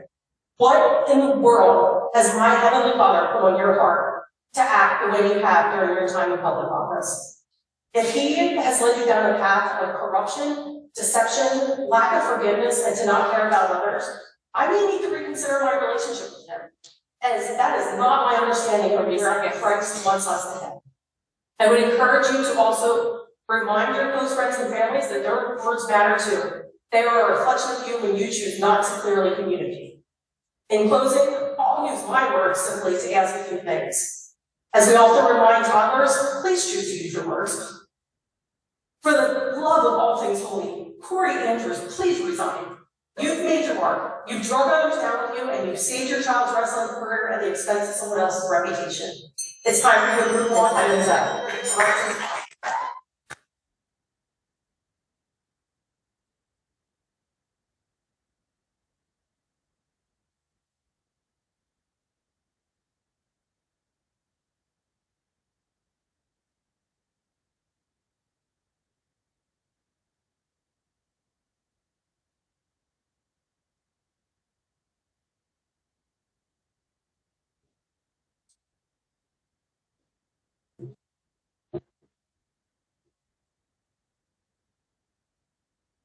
Yep, okay. Ready? Ralph DeCamp, South Londonderry. Time starts now.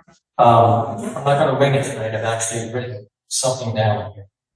And I was taking notes, I hope Jerry and Gail, you guys will still live and you go by me, even though I'm a secular. Also known as Roman Catholic. Here we are again, going over the same ground as past several meetings, pretty much all the way back to January. Few things are different. We now have some information about this so-called investigation thanks to the letter from Coach Vegan's attorney. So the community now calls on Mr. Andrew to resign. Somebody's not here.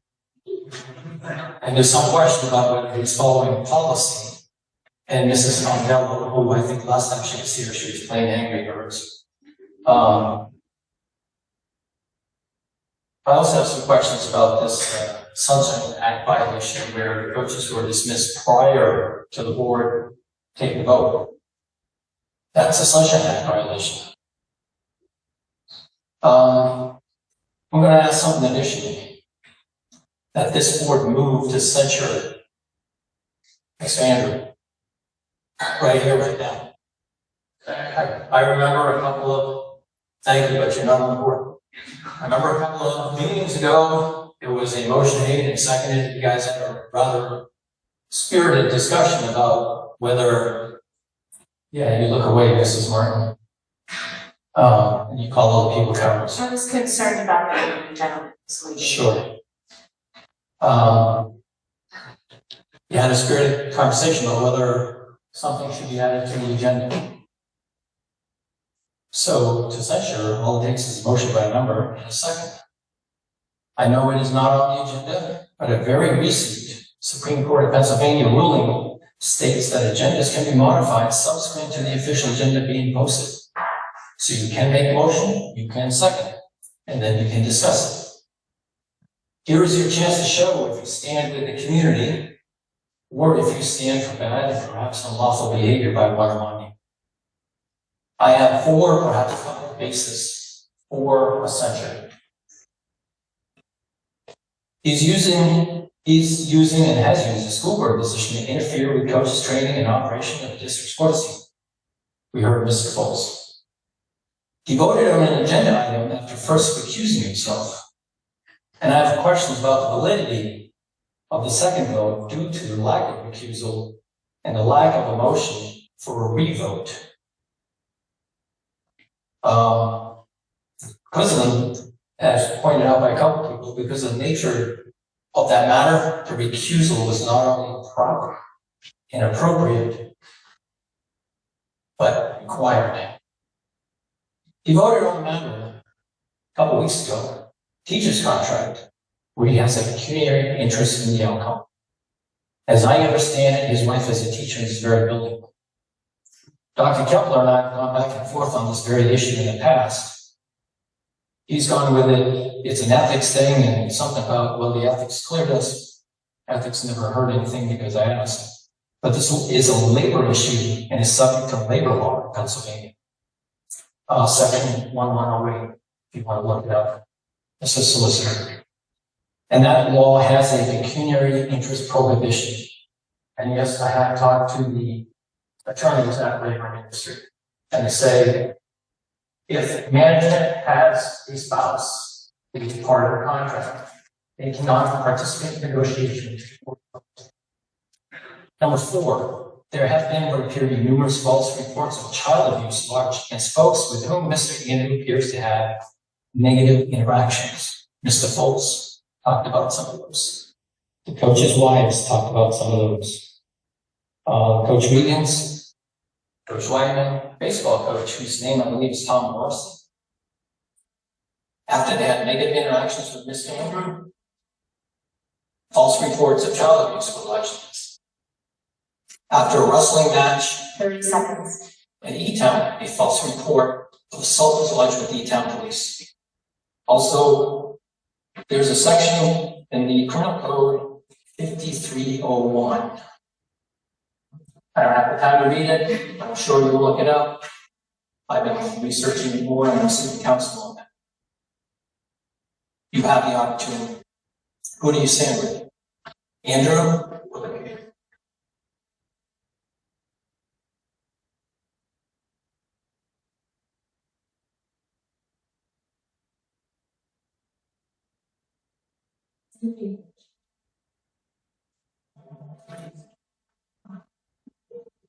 Wow. That's good. Common sense. As a wrestler and our coaches, I got to say I looked up to our coaches. Firestone, which is no over here, was one of the best coaches we had. Most winning a season every year for like 26 years. Undefeated. Then in high school, Coach Small. Still look up to him to this day. I know our wrestlers here look up to him. They're coaches. Those coaches mean a lot to those kids. And they will for the rest of their life. 50 years ago, and I'm still looking up to Coach Small. And I'm really disappointed. Because we're nitpicking at a lot of crap. I'm disappointed because I voted for 5 people on this board, and I'm totally disappointed. I brought up a month and a half ago about the principal that should be resigning, and you guys should be forcing his ass out. Because he's a wannabe cop standing out in the middle of the street. He's not a cop. 2 of your kids almost got hit. What if there were 2 of our wrestlers? And I'm disappointed because not one person responded to say, hey, what happened? Oh yeah, one person responded. Jill, you responded to a friend of yours and you told your friend to tell me you don't know what to say. Wow. And he's not here today to defend himself, right? Call his name out.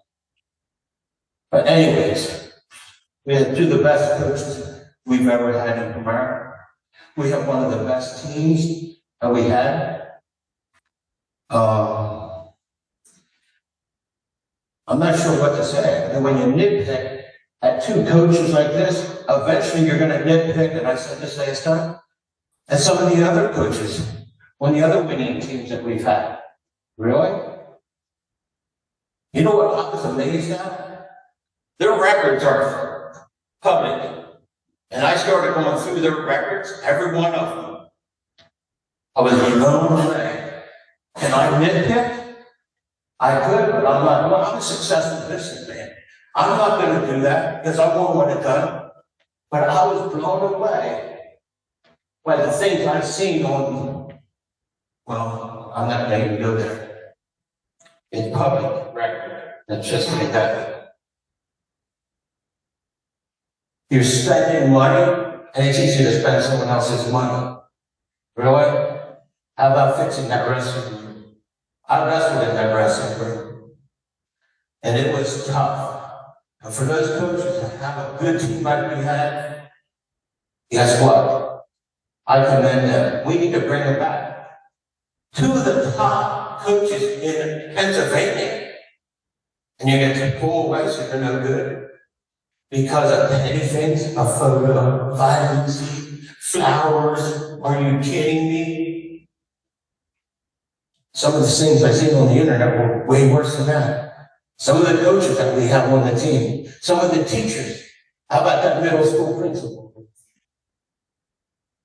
And some of the teachers doing some illegal things. But no one called me, no one even wanted to know anything about it.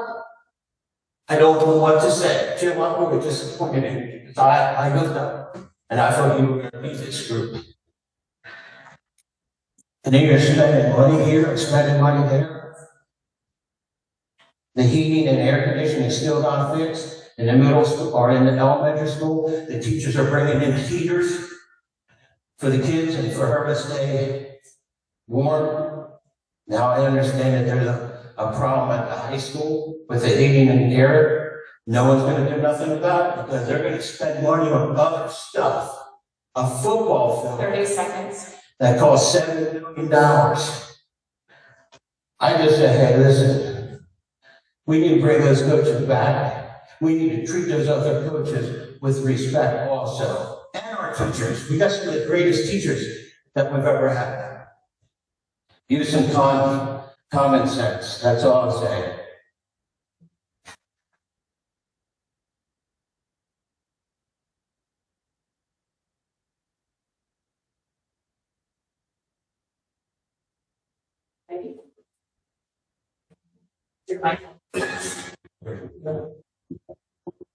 Thank you, Christy.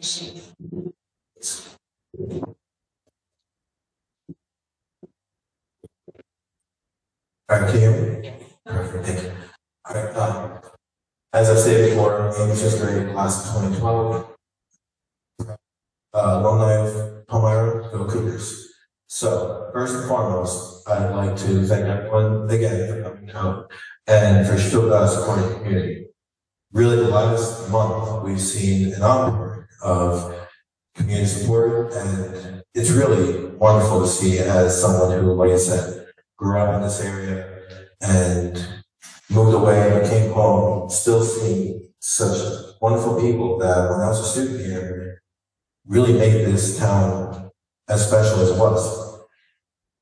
I remember growing up and seeing all my friends regularly at sporting events, seeing teachers go out and support their students, seeing faculty go out and support their students, and I'm glad to see that continue on. Really, I'm forever glad to not only be a Palmyra alumni, but a current Palmyra resident. And honestly, for that reason, I'd like to actually talk about pride. You see, there is a difference between pride in self and pride in others.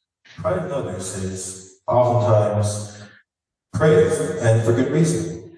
You gotta look at others as the people that you want to support, as opposed to just your own personal interest. Today, looking down the comments of all the visitors that came in, I have nothing but admiration and pride for everyone that came up here. Everyone expressed their views, and even if I didn't agree with them, I do have pride that they made their points known. Something that we all can internalize and bring home with us. In fact, the fact of the matter is there was a wide range of topics addressed today. And ironically enough, I say range because a pack of cougars is known as a range. That I learned at my high school. Now, one thing I will say is this. While pride in others is often celebrated, it is pride in self that we must avoid. That leads us to current situations where we do wind up putting these Machiavelli and justified the means situations where, unfortunately, we've seen it played out. We're losing two of the greatest coaches that came through the school.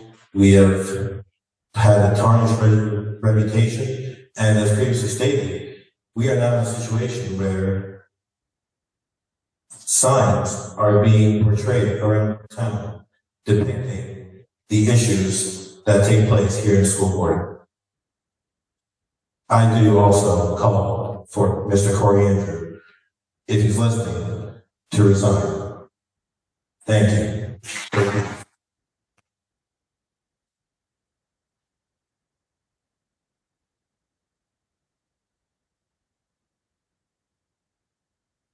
Okay, we've reached the end of our sign-up list. Is there anyone else available, or because this is a very passionate issue, short on board? But we are going to split a few more because we do have a full agenda yet to get to, so.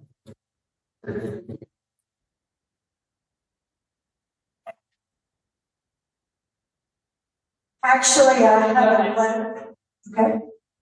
I have a letter written by Ashley Gordy.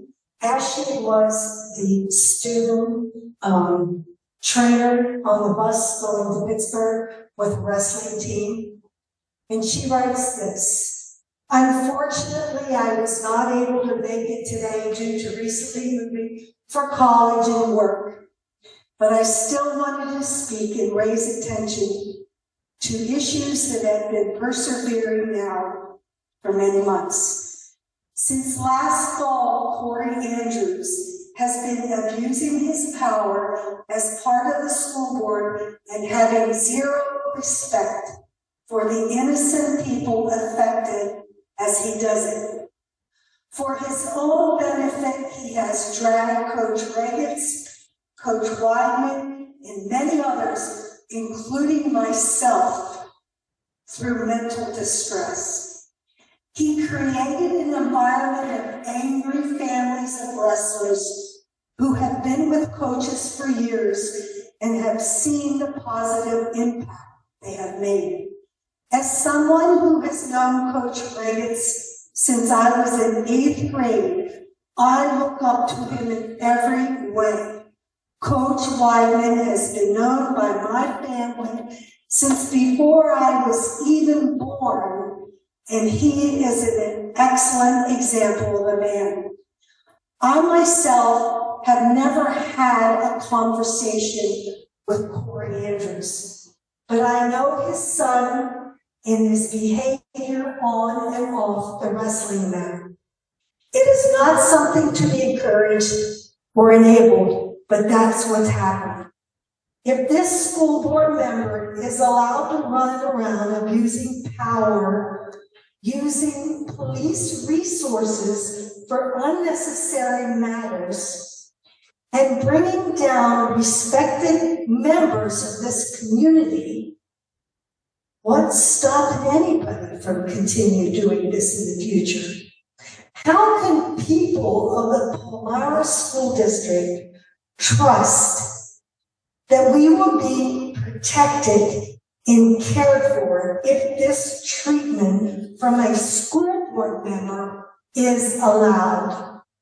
I went through a lot personally in my sophomore year of high school, but there was never any harm that Coach Reagan's would need to further involve authorities or higher-ups. If there had been, I would like to once again, like I did when I was speaking here in the winter, ask if Corey knew of this incident before this past year. And if he did, and in his belief that it needed reported, why didn't he report it?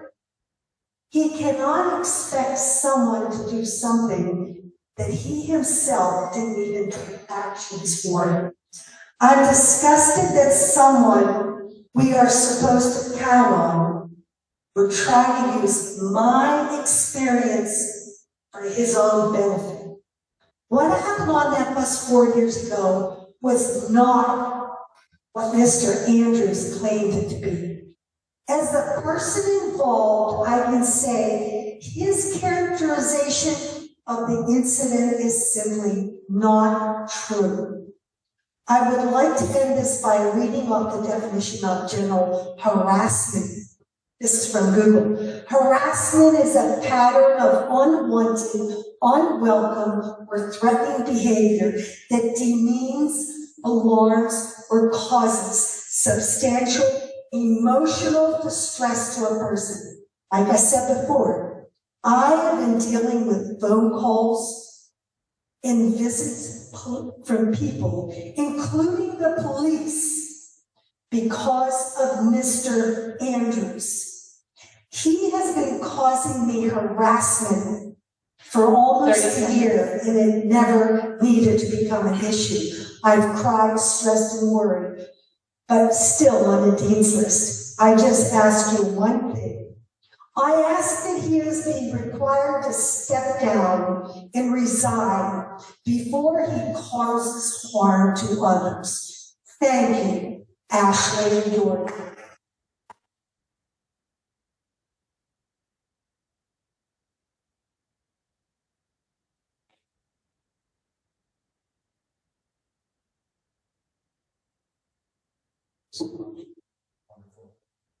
Mr. Riley? I'm ready.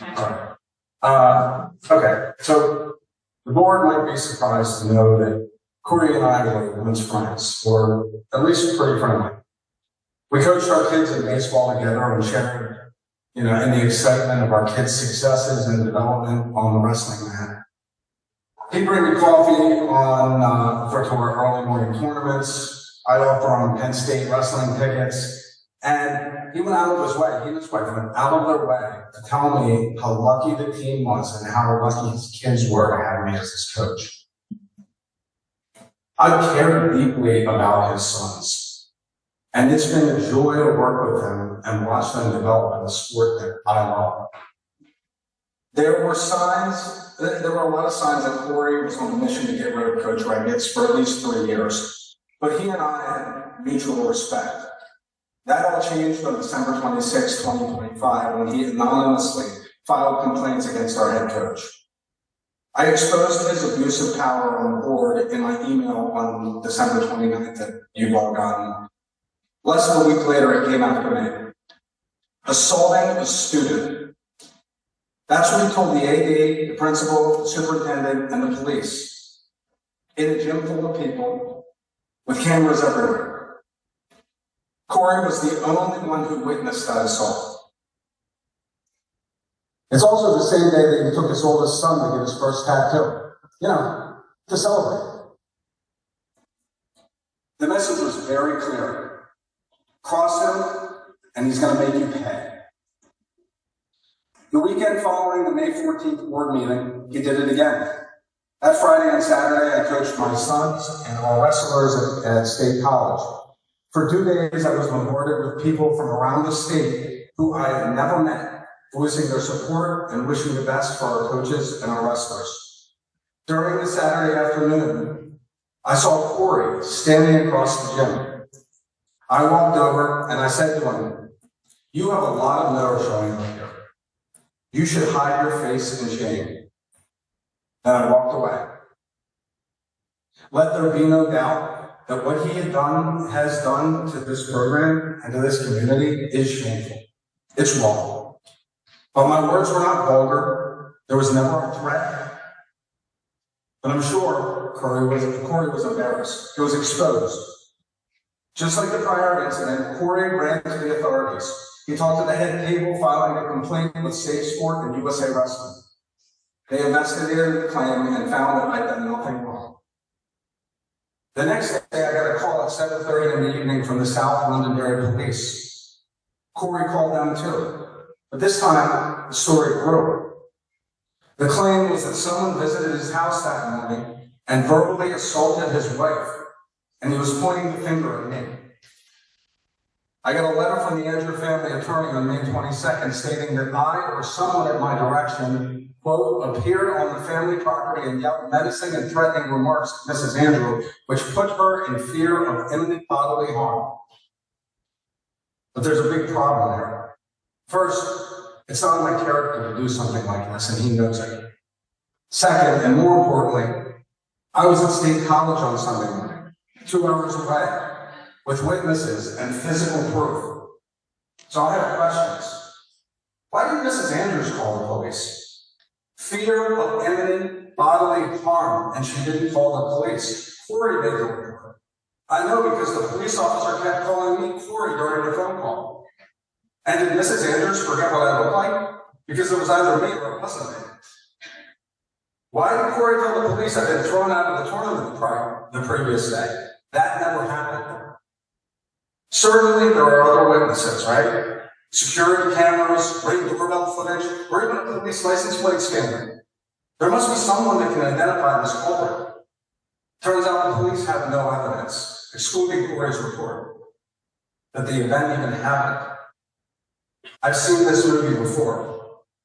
I wonder if Annie got a tattoo of his word. 30 seconds. Corey Andrew has a charming personality. He's likable and can be very friendly. But if you stand up against him, he'll defame you, tell lies about you, call his attorney, and even try to get you arrested. That doesn't make him great. That makes him a bully. Corey, I've never done anything but look out for the best interests of your children. Your actions are shameful, and you should resign.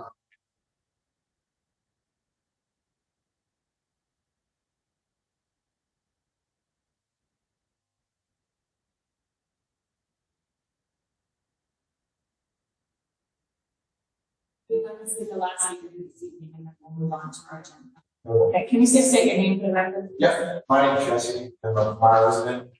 What's your last name? Sydney. Thank you. Yep. The time starts now. So I have been a part of the wrestling program pretty much since I've been 5 years old. I've been through, my brother wrestled here, I wrestled through the program, twin cousins that wrestled through the program, my nephew. My wife is part of the ball club, she is a secretary. I volunteer for the middle school. And I just want to say too, I stand behind these coaches 100%. And during that location that he's speaking of, my son was directly involved in that, where he kind of just walked up and was, when they were arguing at that detail tournament, and he walked up and just basically kind of got in the middle of it. The police called me and said there was a report made that my son was assaulted. They spoke to my son, immediately understood the situation and to basically dismiss that. The next day, I got a call from children who saying that my son was assaulted, which was absolutely ridiculous. I talked to children for 5 minutes, and they immediately said, we're green lighting the situation. And they took them all 5 minutes to understand what was going on in the situation. And I know that actually Yori was here in January and stood here and said she felt more victimized by what Corey said and was holding her situation as leverage for himself than what actually happened on that bus back at Boone years ago. My question is, so how can you hold that situation all them years and bring that up for personal gain all those years later? This wrestling team has been nothing but spectacular over the last couple of years because of what these coaches have done for them. and what we as coaches try to do for them.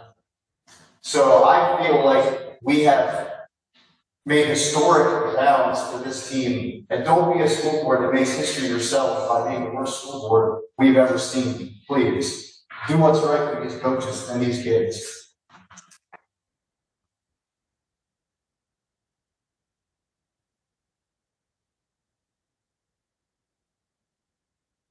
Thank you, everyone. We are going to move on to our next item on the agenda, and that's our Buildings and Grounds Committee. Typically, that's Mr. Andrews, and he's online. Is there anyone who'd be willing to kind of work that through for us this evening? Ms. Gilman, thank you very much. Thank you.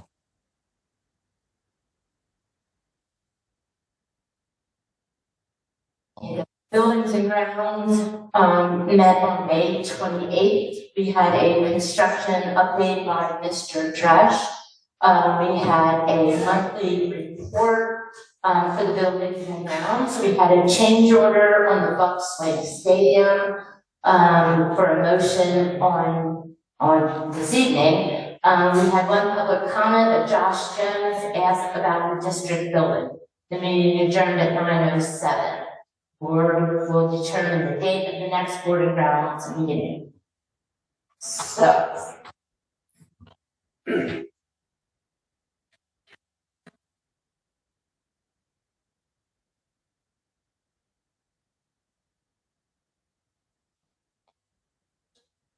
The following change orders for the Bucks Lake Stadium project. Change order number 10, ECI Construction Inc. in the amount of $2,744. We have change order number 11, ECI Construction in the amount of $18,560.36. We have a change order number 1, Sharon A. Smith Inc. in a credit, yay, in the amount of $21,094.18. Thank you, Ms. Gilligan. I have a motion to approve 3 change orders for the Bucks Lake Stadium project. Change order number 10 with ECI Construction, change order number 11 with ECI Construction, and change order number 1 with Shannon B. Smith. Do I have a second? I'll second. Second, Mr. Ladova. Is there any discussion? Okay, hearing none, all those in favor say aye. Aye. Is there any opposed? All right, motion carries. Thank you so much, Ms. Gilligan. Appreciate that. All right, next is Mr. Guy.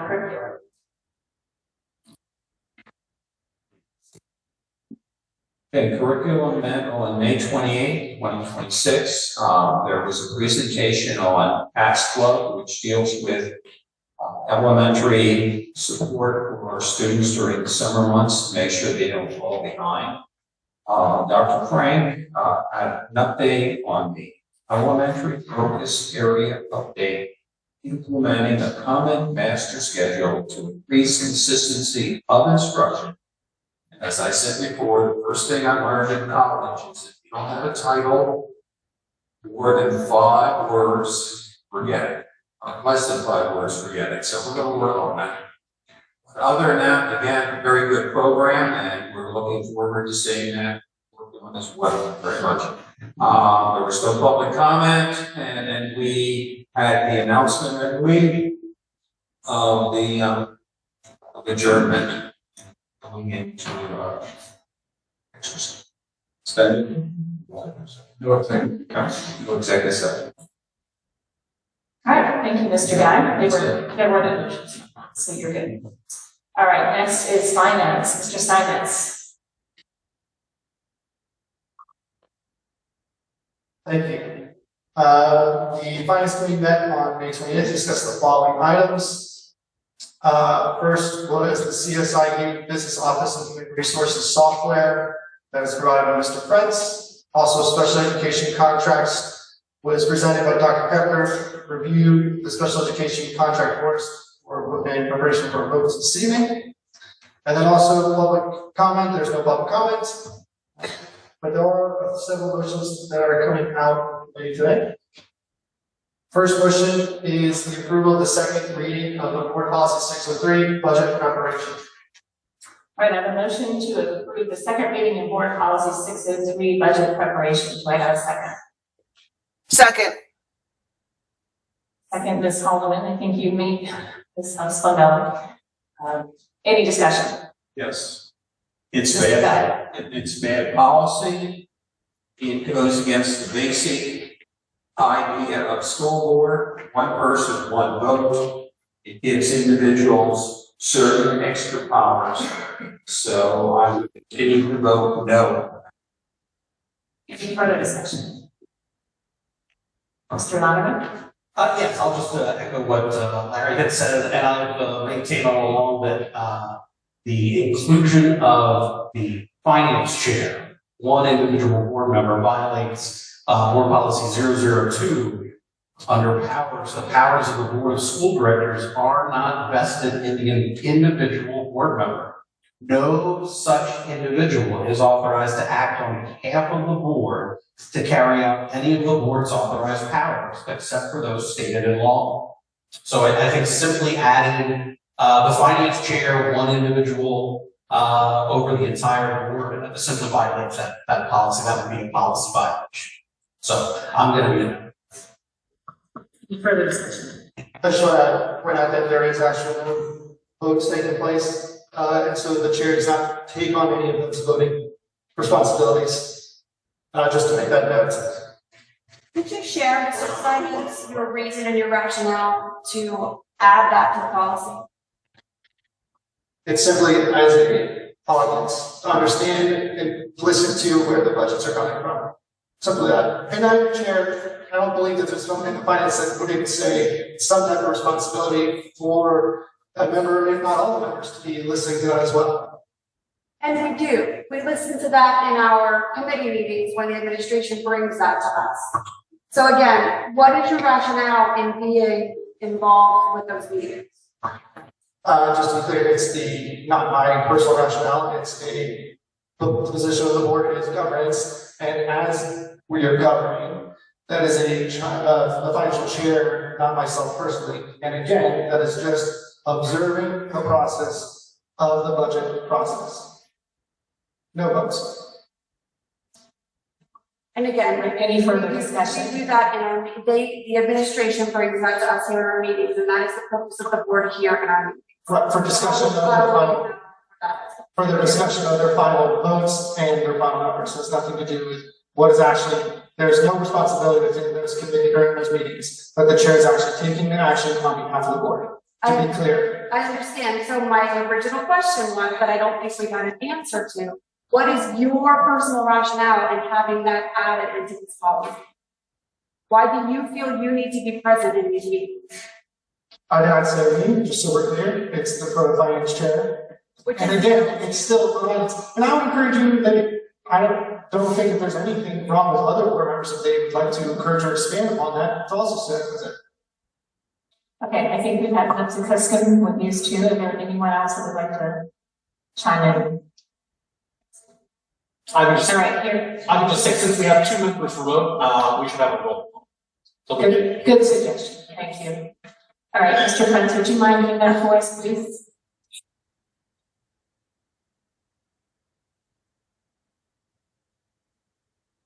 Spondell.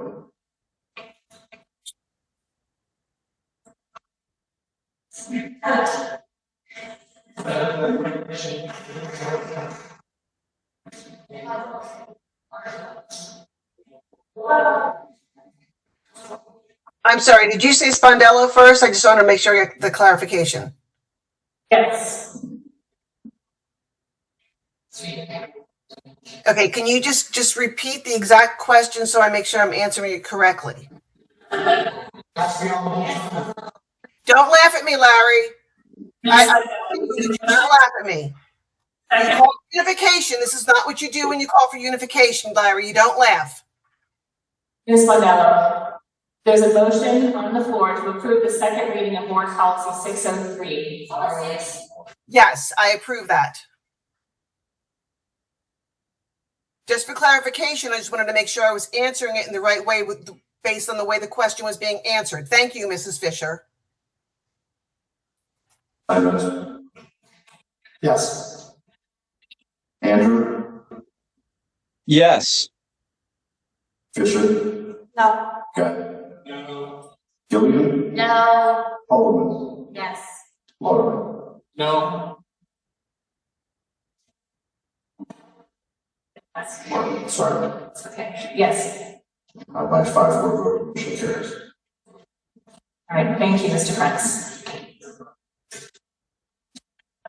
Next motion coming out of committee is the renewal of the 2026-2027 food service management contract with no increase in lunch prices, and it is followed for elementary, $2.40, and for secondary, $2.50. So I have a motion to approve the renewal of the food service management contract with Nutrition Group Inc. for the 2026-2027 school year with no increase in lunch prices. With breakfast is free and as follows is $2.40 for elementary and $2.50 for secondary. Do I have a second? Awesome. Thank you, Mr. Latimer. Is there any discussion? Is there anything you all want to add to that? Administratively, I would just note that if this does not pass tonight, we would be required to go back out through a full bid process. We would not meet the required deadlines, and we would not receive state and or federal subsidy for prorating each lunch. Maintaining the same lunch prices, vital that the board takes action on this at a permit. This is one of the things that you have to judge on the merits. And this is something that benefits our kids and is very important. And therefore, I will vote yes for this.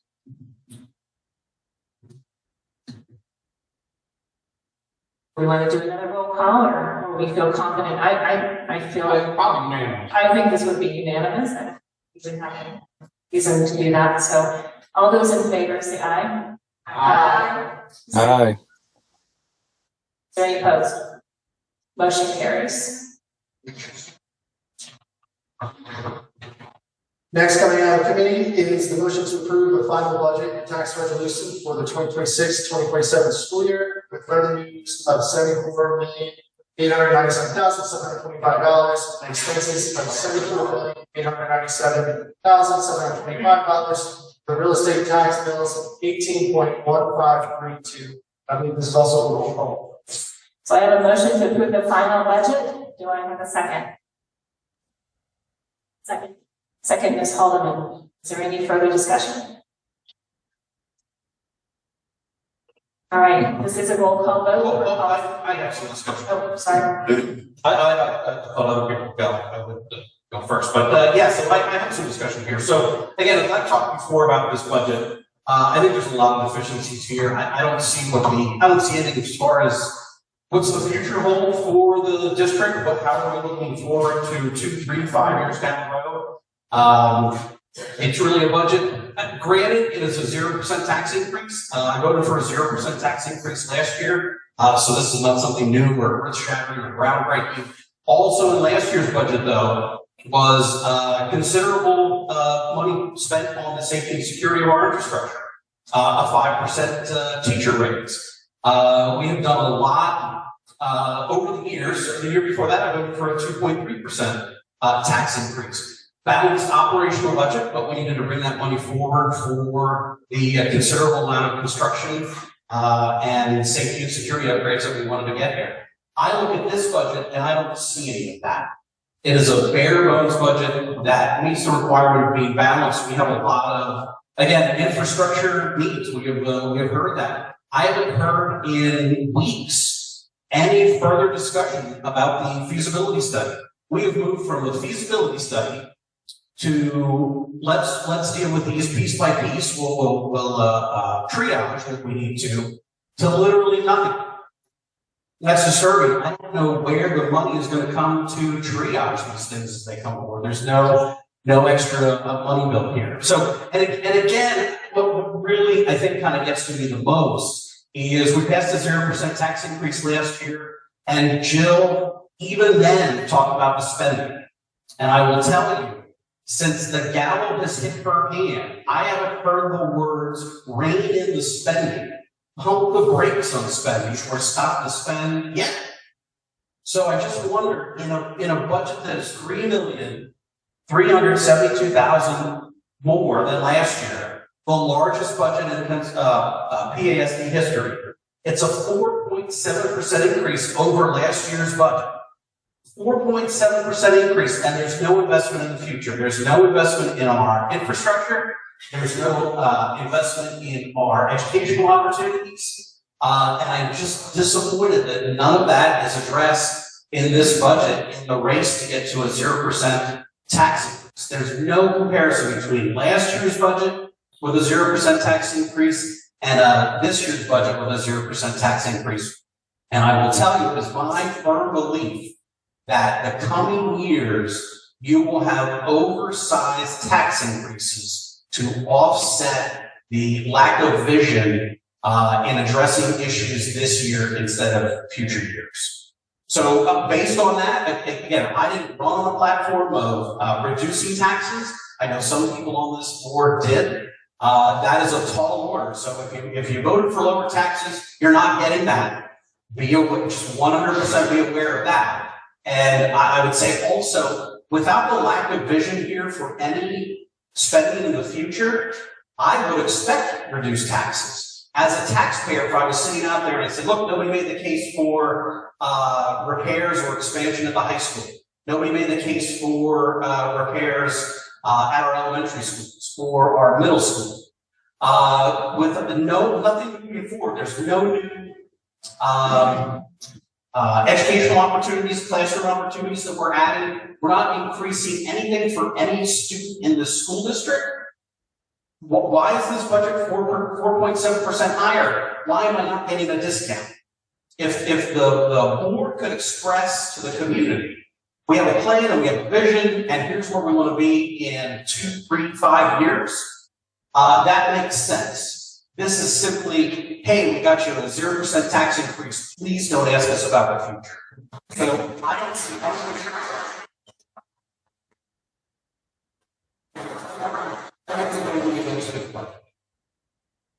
I likewise will be voting against this budget. I think that Dave has done a wonderful job of explaining what the problem is. There's no future in this budget. We've spent 6 months arguing about things that leave me with a massive headache when I leave here, and no sense of accomplishment whatsoever. And again, here's the problem. It's going to be a 5-4 vote. You have the same 5 people that wanted to fire your coach, want to weasel out of the district office.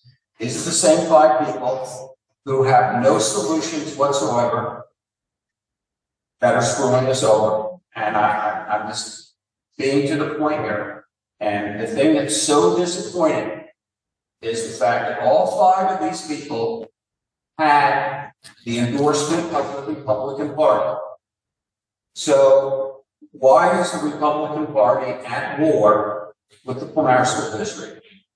We have to look to the future. And again, I don't see any plan here. I really, truly don't. Thank you. Ms. Gilliam? Yes, I'd like to make a comment. Our buildings are in need of repair. We all know this. This is matters. You made a comment about we need security. We need to get better classroom floors, get this, fix that, fix, mold. Where is the money coming? We have a major issue. Are we gonna have to borrow money? Well, isn't it better to have a little bit of a slush fund to use for matters like this instead of going out and having loans and everything else? The longer we put these issues out on the table, the prices go up, go up, go up, go up. So logically, fix it now when things are a little bit cheaper. Make a little bit of a tax increase. It's, yeah, it's nice to have a 0%, but a 0% looks good when there's no issues in our school district. We have issues. We have building issues. We have a great teachers. We gave them the contract, that's wonderful. But let's look inward. Let's look at the buildings that our kids are in. They need safe, clean, healthy environments to learn. So I don't see anything wrong with a little bit of a tax increase.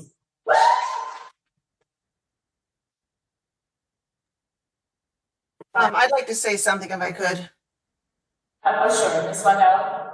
Yeah, I'm just going to go back to what Mr. Guy was saying about politics. Quite frankly, I don't know what that has to do with anything on this board. I don't care what anybody's politics are on this board. If you're a Republican, if you're a Democrat, as far as I'm concerned, you're a human being and you're here to act on a school board. So politics has nothing to do with this. And we, as this board, have never brought up politics. I've only heard that from the community. So I don't think that has anything to do with this. So the fact that we were Republicans that were endorsed by the Republican Party, to me, has nothing to do with this. We are people that are here to vote based on our beliefs. So if we can just take that off the table, I would appreciate that. Mr. Simons. So I do want to thank Mr. Guy and Mr. Watermilk and Ms. Fisher for also getting involved now. But I believe we've been doing this process since February, and only in the last 2 meetings have you actually vocalized any of these concerns. But I also agree with you, Mr. Watermilk, that I think we should be looking towards the future. I believe that we have a confident in our budget here for this year, but this isn't good enough. We should be looking at a 3 to 5 year plan. So I hope that next year when we start going into the budget season, that you'd also support looking at projected budgets at that 3 to 5 year mark, so that we're not wondering what the future looks like.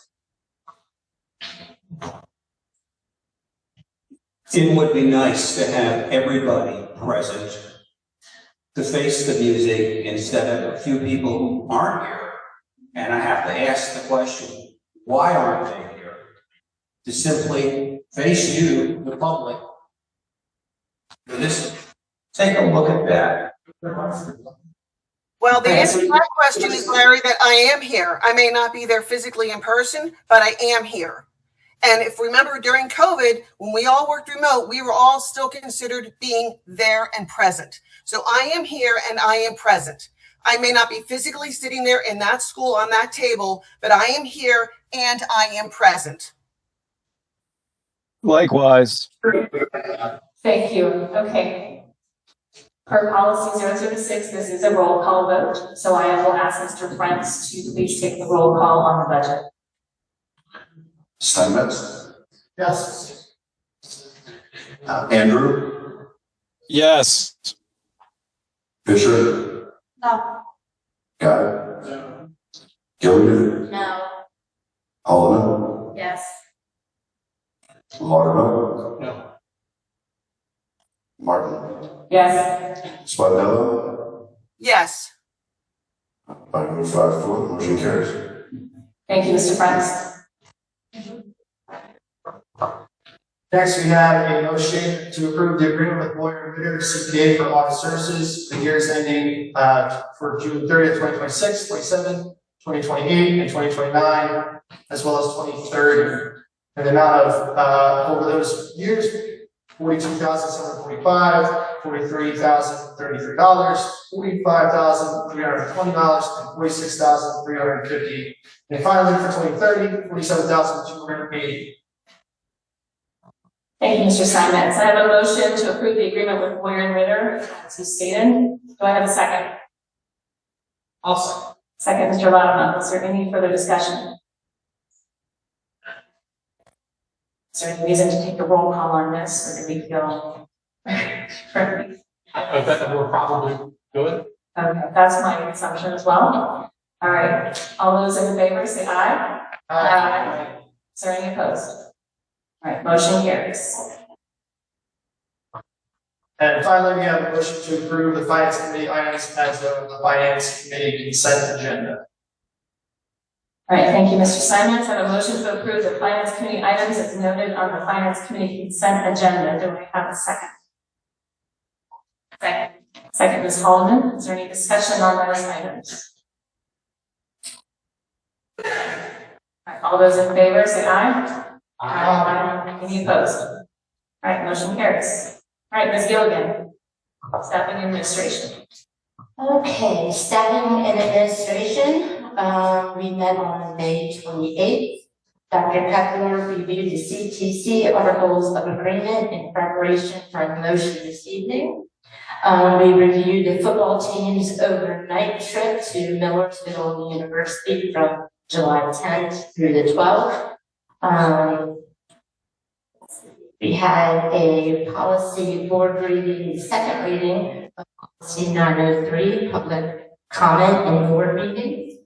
And we had public comment. We had Josh Jones, Andrew Bolts, Ralph Duquette, Jordan Jones, Jerry Cleve, and we announced the executive session, that there was no executive session. The meeting adjourned at 9:20. Sorry, getting too tired. Our next meeting is this evening. Out of that, we do have a motion to approve the staffing and administration committee items as noted on the staffing and administrative consent agenda. Dr. Kepler. Sue, there was one. That was my motion before that. B.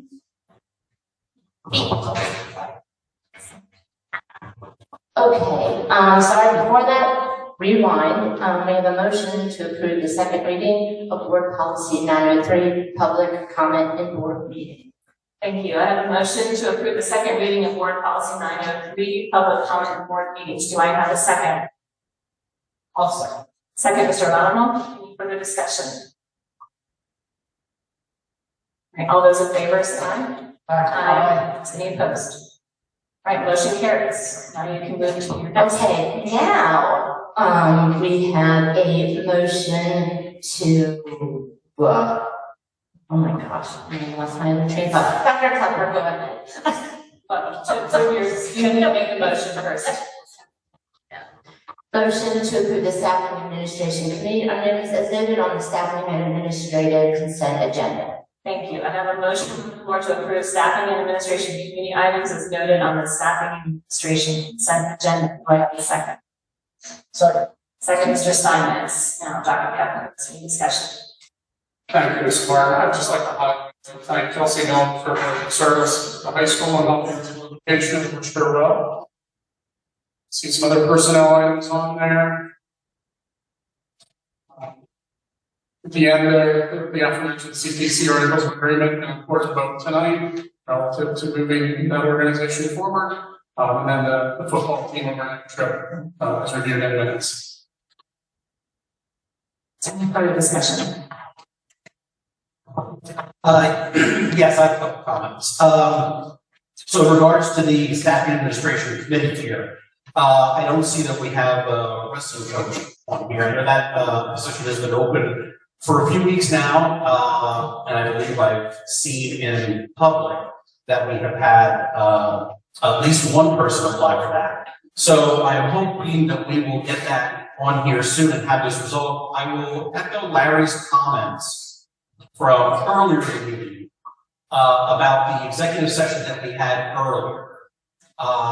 It may be hard to tell, certainly over the last 6 months, and tonight is not helping that at all. But I felt that that meeting was extremely productive for this board. And so I'm not going to say too much more. I will say I did put a post up on social media about how Elijah Foltz has conducted himself in the meetings he's spoken here. But I also remember his buddy who spoke after him, Colin Buscavage. And he was very compelling. A funny guy who stood up here in his ripped jeans. But he said, what about us? We're just the kids. And that's true, they don't get to vote. You as the parents, you get to vote. You get a say in how things go here. But kids never do. And I hope that based on tonight, we are able to find a path forward here and get this program moving for the kids. As he spoke about, weight program over the summer. This board doesn't meet in July. So getting that resolved earlier rather than sooner is going to be a huge support for those kids moving forward. So I'm going to leave it there. And the solicitor made a statement as well. I wish you the best of luck and hope that we are going to have a path forward here shortly. Aside from that, without seeing the wrestling coaches on here again, I will be, I'm sure everybody else on this list is fantastic. I recognize some of these names, you're all wonderful people, but I will be voting no. Is there any further discussion? All right, all those in favor, say aye. Aye. Any opposed? Opposed? Opposed. 1, 2, 3 opposed. All right, motion carries. All right. What? I think it was 3 or 4? 4. 3. Or you voted against it? No, I didn't. Oh, you voted for it? Oh, I apologize. So it's 3. Larry said 4, so I was taking your word for it.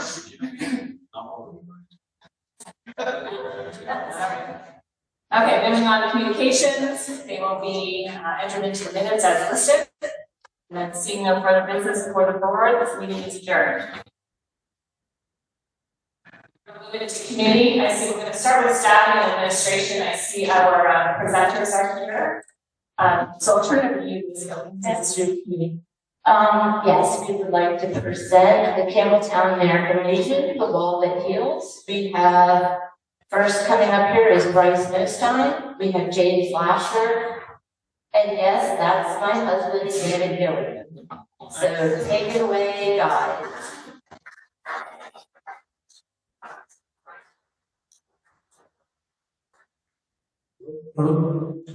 Thank you. We are from the Campbelltown American Legion. I'm Bryce Nostine, Tim Lashley, Dave Gilligan. And I want to thank, I know this is a long meeting, we'll be brief. We are asking for some partnership from you guys today. We have the Wall That Heals coming in. I just want Jim to tell everybody what it is briefly.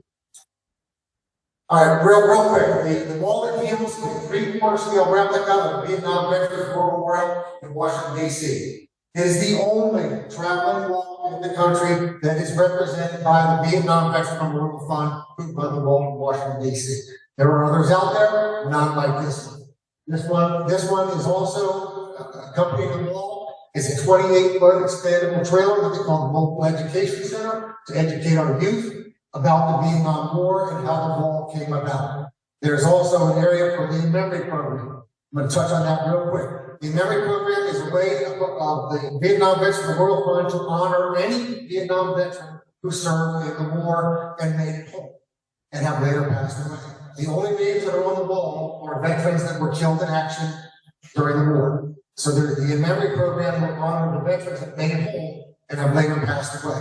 We're going to be doing a workshop on the 27th of this month at the Legion. If you want to if you have a loved one that fits that criteria, we encourage you to come out. That's pretty much what I have. Thank you. So we are asking for some help. This is coming September 1st. It will be, as Jim mentioned, it's a 53-foot trailer that then expands out to 40 or something. But it's a tractor trailer that will be coming through our community. And we would love on September 1st if we could get as many people, children, everybody out. We will provide flags to honor this thing as it comes through. It'll be coming up, what is it, Northside Drive, and then Lincoln Avenue, Northside, and then come right past the Legion, and it's going to go to Campbelltown Community Park. And that's where we're set up. So we need pink bodies to help welcome this and honor the memory of these 58,281 people that lost their lives. And then on the second, I was playing in the golf tournament last week for the football team. I did talk to the football guys. We need some strong bodies, and it can be members of the community. It can be just us older aging vets.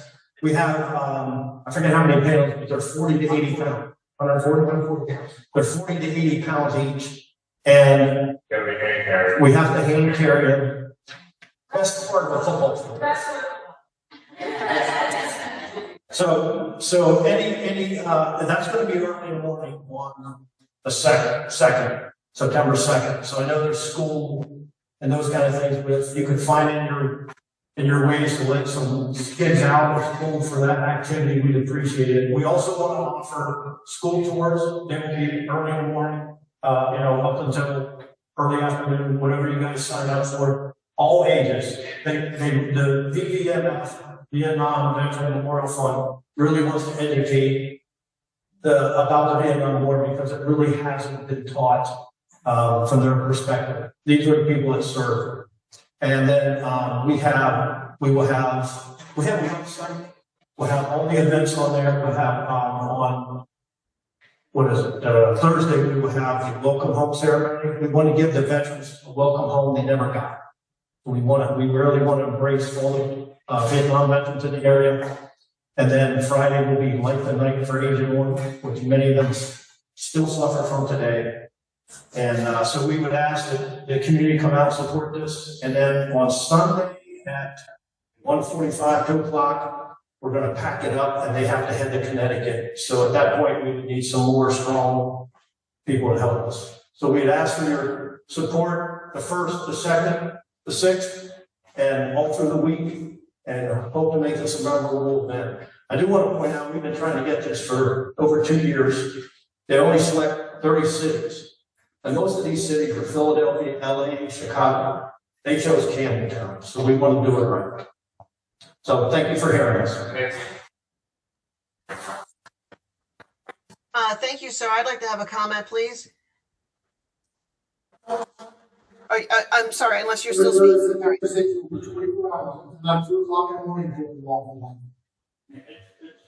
Free of charge, open 24 hours, and I'd love to see you. Thank you.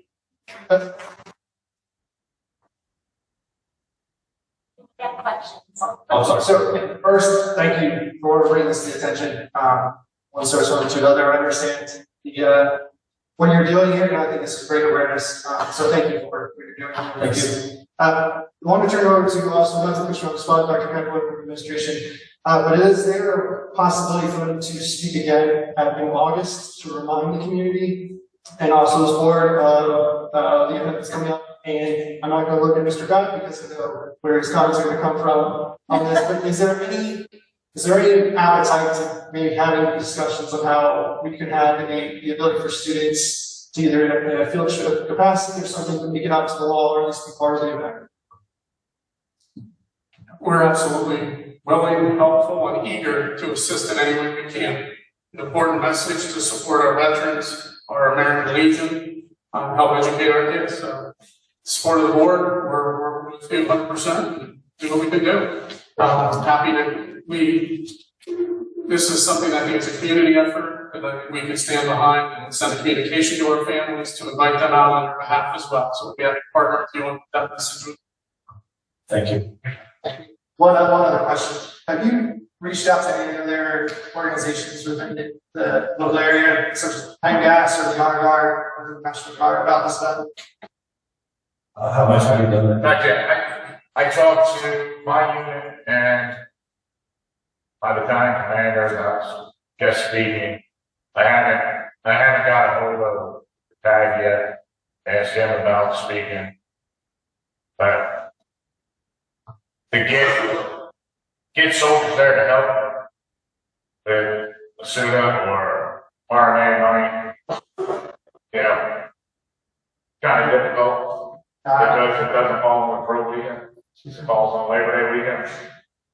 It's a very interesting side when it comes to that, with student money, and I understand that quite well. There's other organizations that I'll be happy to pass on to yourself and also Ms. Gilligan that I think would be great radiators of this information for the community. And I think even, I'm not going to put them on the spot, but I think there's many units that are local to Campbelltown that would be very excited about promoting this themselves.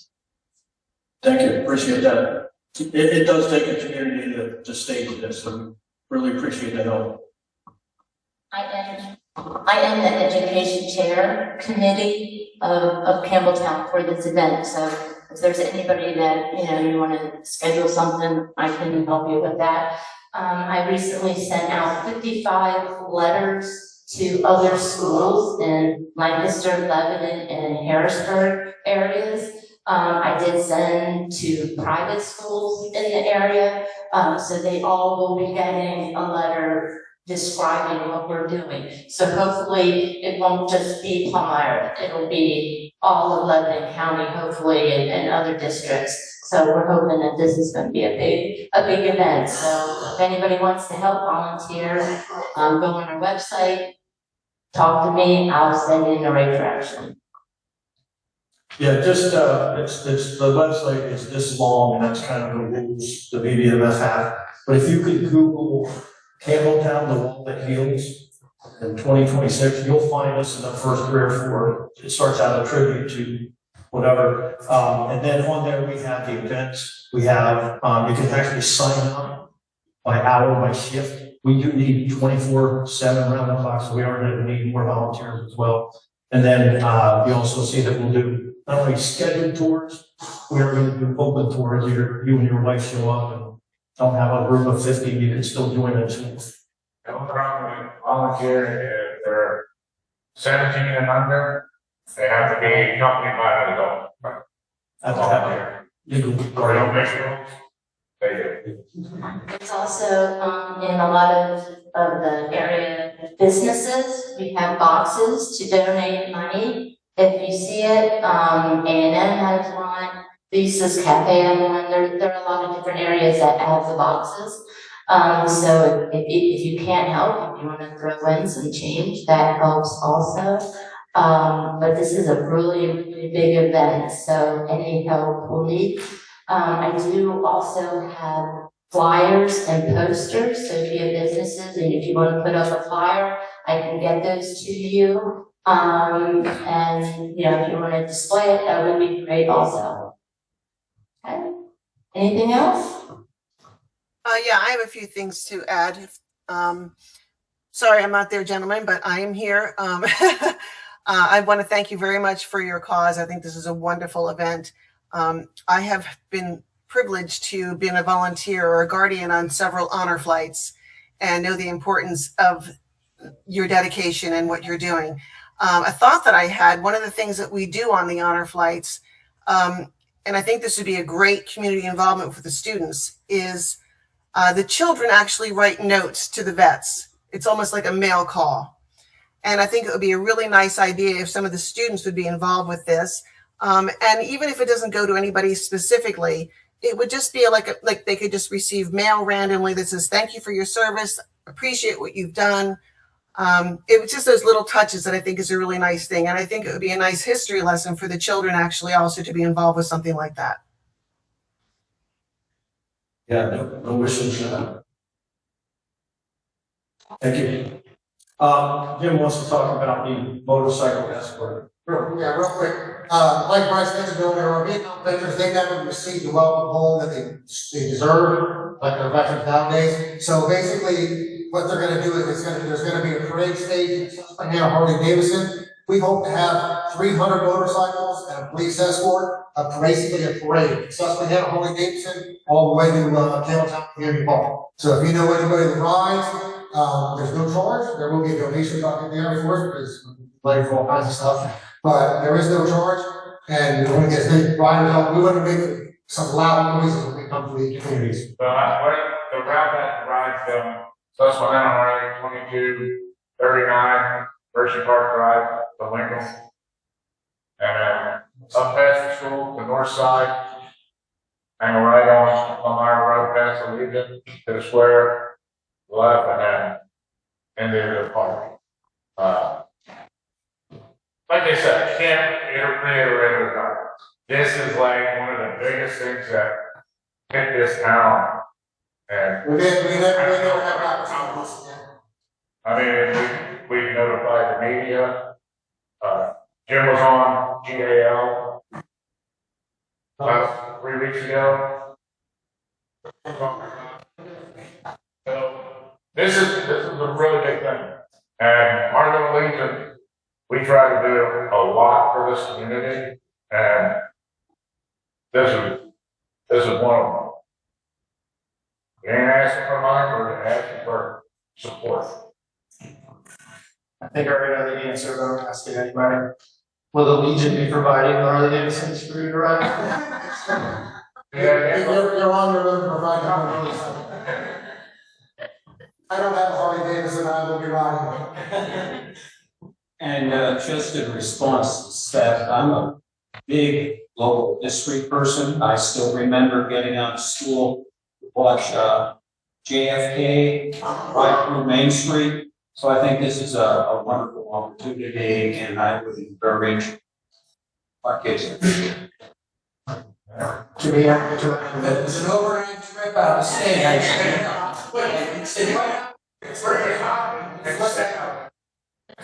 Please enter that in the minutes. The meeting. Okay, we know you had a long one. Thank you for your time.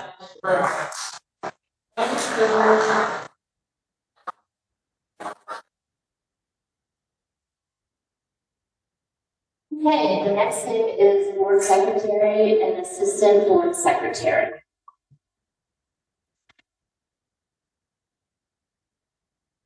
Terms of Mr. Prince as board secretary and Mrs. Gilligan as assistant board secretary come to a close June 30th.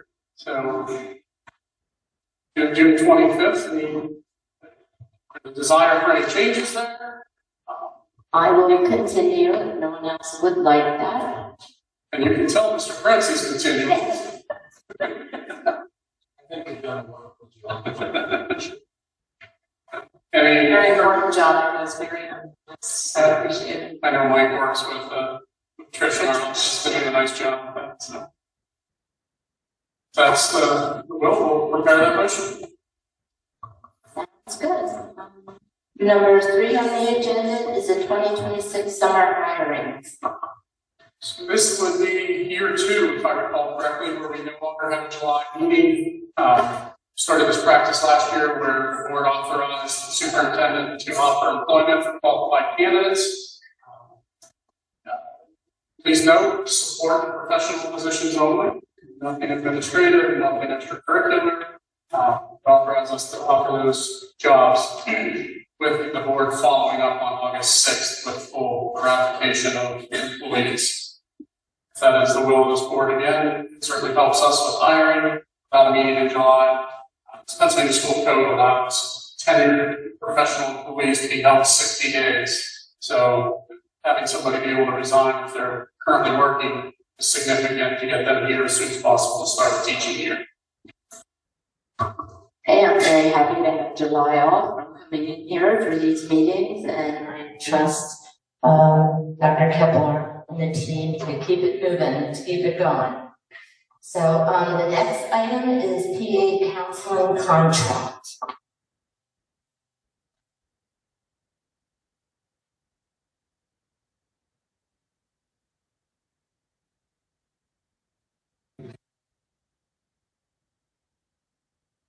Good evening. I just want to start my presentation just talking about the student services data comparison. Last year I presented this in August. With year end, just to make sure you have up-to-date data for our student service program. So it just gives you some statistics on basically some challenges we face and the supports that we're able to provide. So you can see on there we have updated numbers, and this is historical data, so it's great to compare. We have seen a decrease in our students that are facing educational instability or homelessness. We have placements. That would be our mental health placements, and we could Phil Haven or some other place. We saw a decrease from 63 to 48, which is continuing a decline from 22 to 23. So it's kind of evident that we are providing services to keep our students, care for our students, and make sure they're provided for to keep them well and keep them in our classrooms. The school-based therapy is what we have had with PA counseling. So those numbers have been pretty consistent the last 3 years. We had 176 utilized PA counseling school-based services. That is an outpatient therapy. With this contract, we're able to provide an opportunity for students to have school-based counseling. The first go-to for that is through medical assistance or private insurance. My families are not able to have that covered, then we're going to cover 8 sessions for them to get be served during our school day.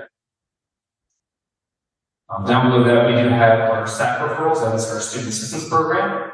We have had a significant increase from 55 to 99. A lot of that is the education from our teams to make sure that we're reporting numbers when we provide services for students. So the students that they're being referred to for PA counseling, we're accounting for those numbers. They're talking as a way to provide services that we're going to make sure they're accounted for. So we put them through the SAP program to account that we are providing services. And this is with our counselors, our social workers, and our teams as a whole, whether that's psychologists, building principals, special education case managers, they're all part of the team. So we make sure that we're able to provide supports and account for it when we do provide those things. Down at the bottom is our migrant education numbers. They have increased, and that changes throughout the year because it's a 3-year agreement when they sign for the services through the state. So that's just the historical trend data for our student services. Anybody any questions on this information? So segueing that into our site-based counseling for paid counseling, I know last year I spoke about the desire to get more agencies to kind of compare, see what services are out there. First, I want to say that the buildings and the teams have been very appreciative of paid counseling. They've done a great job. We added Lingual Avenue this year to accept medical assistance. So we had to put in, or they put in an application to the state. They came out to the building just to do a walkthrough to make sure there was space for the counselors to meet. So we didn't have Lingual Avenue included before. So we had 5 out of 6 buildings, and this year we added Lingual Avenue over the year. So it was a great support and resource for our families here to make sure that all of our students in the district could have those services provided for. We did reach out to 4. One does not service Lebanon County. Another one does not accept medical assistance at this time. And the other one just didn't work out as far as getting a quote from them. So the rates are the same. The way that it works when we budget for the services is that we go to first for medical assistance or for that private insurance. Is when students are able to access those ways to fund the counseling that we tap into our budget that we account for, is to make sure all of our students have that opportunity. And paid counselors work very closely with our counselors and our social workers. They're in our buildings, the communication is there, at any time there are questions, I can talk directly with our staff members who have that ongoing communication with our site-based counselors. So my recommendation is to continue with paid counseling. We've had them since 2016, 2017, so it's a partnership that has been going on. Very responsive when I ask for anything, that they're able to respond, sharing data, and just to provide the resources they have for us. Any questions on paid counseling? Okay. Thank you. Thank you. Okay, agenda number 5 is Special Education Council.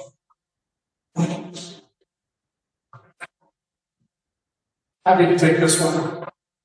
With our move to Kozlov Stout as our primary solicitor, there is a need to have some special ed counsel in working with Kozlov Stout, doing some reference checks with other local districts that do Sweet Stevens. The administration is recommending, hey, we need counsel to help us with some special ed related matters. And Sweet Stevens, they're not a stranger to us. You just recently approved the special education council. That is Sweet Stevens. So we've got a member of that, pleased with that service, and recommend that this board take action to give us counsel for special ed related matters. So, and before you are 25-26 rates, should we have a need for the end of the fiscal year, as well as their 26-27 rates. Can I get some clarification on what is exactly, I guess, Kozlov Stout from a special education standpoint handles? Yeah, we generally don't handle special ed, kind of general special ed day-to-day issues as it relates to, let's say, due process hearings or IEPs and things like that. We will, the districts we represent, many of them are represented by Sweet Stevens. We work in coordination with special ed council as it relates to certain discipline issues, where there are special ed issues involved, there are manifestation hearings and things like that. So we work in cooperation with them on certain issues, but a lot of the kind of day-to-day middle of the road special education issues go to special ed council. Thank you. That's what I took away from the RFP process. When we had that. So I guess another question I have is, since the hiring of Kozlov Stout, have we been without special education support from a legal standpoint? Technically, the answer is yes, but we're fine. We're not moving through any existing issues. And Saxton and Stump, we still have their letter of engagement approval. They're seeing a current due process case through. They're also, when a case goes to the due process, and then goes to insurance, and the insurance carrier can appoint an attorney, and Saxton and Stump is on that, so they're able to see through any current issue we have at that level of dispute. Okay, that is good. That gives me quite a bit of reassurance there. I am a little concerned that now this will be our third solicitor on board here, and certainly, as you mentioned, right, when you get a bunch of solicitors, right, somebody does some work, they want the other guy to take a look at it because that guy doesn't want to be on the hook for anything. I just hope we will be able to manage the amount of money we are spending on legal fees and solicitors here in the upcoming year. So that's my main concern, I guess. Since you've got experience here with this firm, I'm not concerned when you go through an RFP process. They seem to work. What I'm taking away from you is you seem to work hand in glove with them, so that makes a lot of sense. So I guess we will move forward from this. Yes, and in terms of overspending and so now, in terms of relaying things back and forth, yes, we do work in coordination with them, so we don't do overlap work where we're both working on the same thing. But we will identify, hey, this bigger issue has a very specific specialization issue. We will then relay that to, let's say, Sweet Seasons and say, hey, we want to make sure you clear this from a special ed standpoint as part of the bigger issue. So targeted special ed issues go to specialized counsel, but we're not performing the same task at the same time. Okay. Thank you.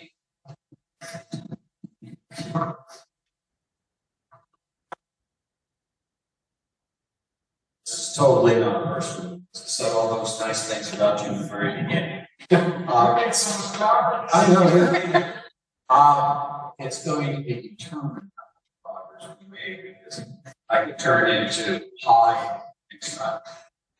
And here's my statement, and I expressed this when we were going through the process, and I just want to express it publicly. We had what I thought was a very good legal firm that was full service. They could do everything that we asked them to do. Dave and I were on the committee. We wanted to keep them. Jill and Seth, on the other hand, fell in love with your committee, for better or worse. They had 5-4 vote. We ended up hiring you.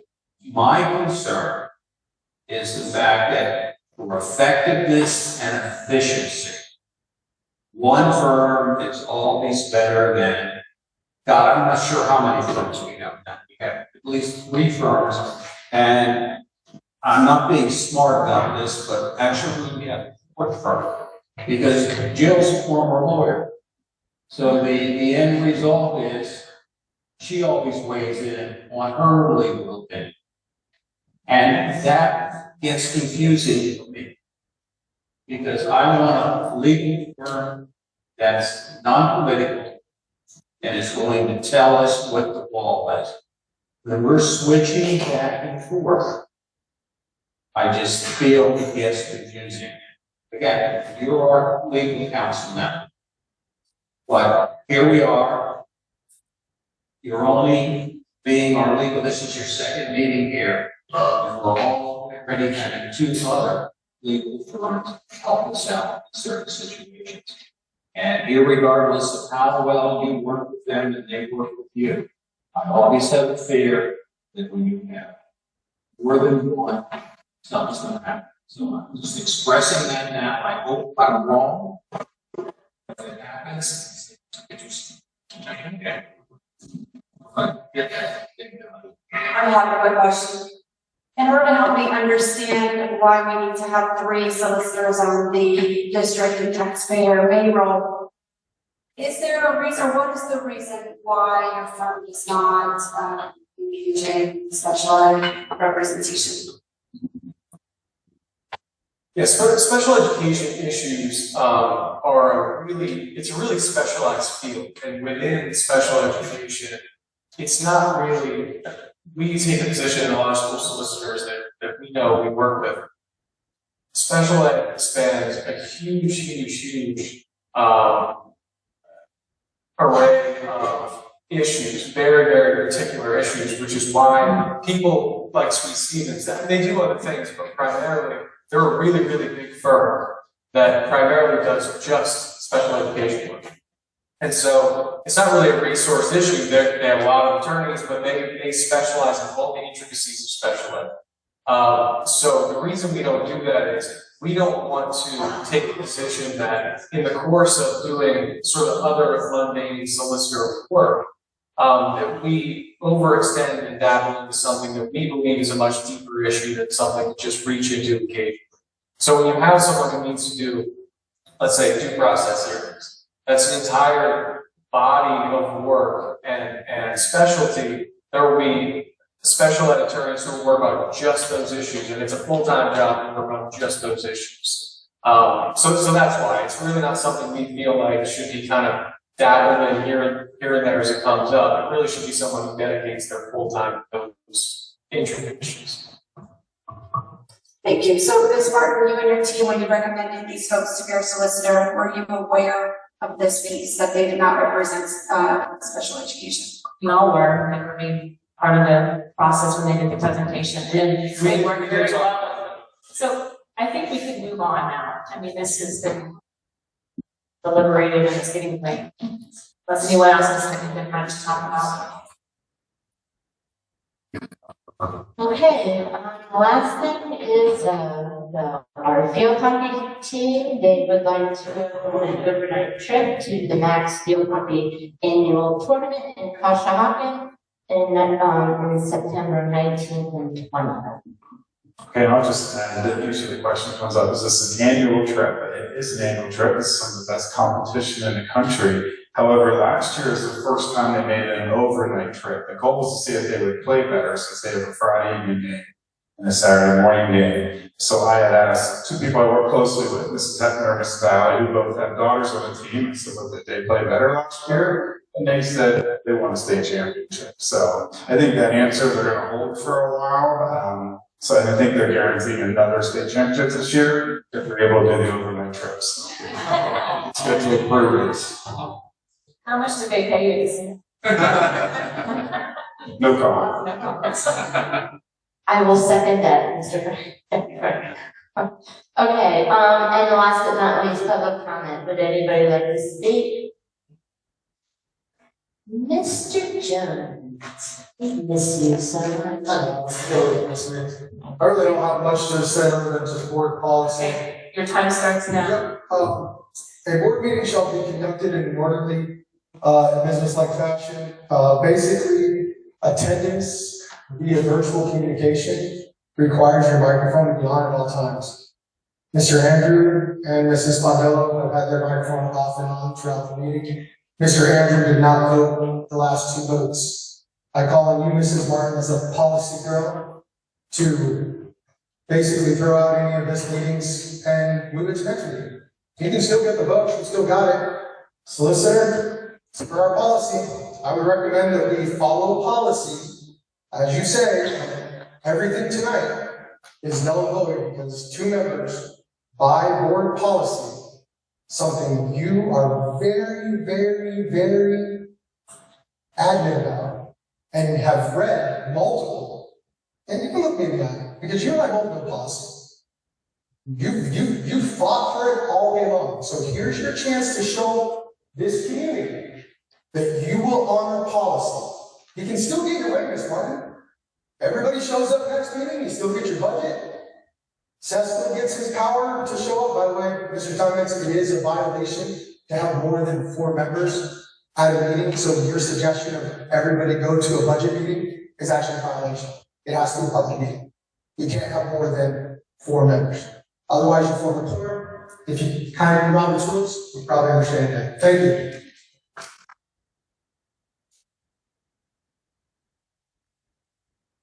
Mr. Buchanan, would like to speak? I was kind of disappointed when the resolution was up that somebody didn't mention that someone who applied for a wrestling position, coaching position, is a full-time military member.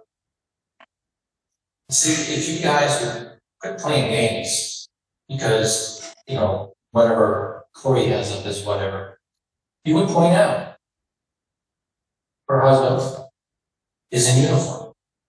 Where do I get? And I'm sorry, I didn't do that. I'm sorry, I should have. Sorry. I don't blame you, because you're not the one running the meeting necessarily. You know, and for somebody who constantly wants to be controlled, I would think that would be a consideration. And I find it objectionable, frankly, that you folks, and there's only 3 of you here, and I know Mrs. Angry Birds and wherever he is, are here, you folks constantly kick him in the butt. Here's a guy serving this country, and you guys disrespect him every single time. That's part one. Special Education Council, it's nice if you have a firm that has the full coverage and the specialists. But as council pointed out, solicitor pointed out, it's a specialized field. There's a lot of it, sometimes whack-a-mole.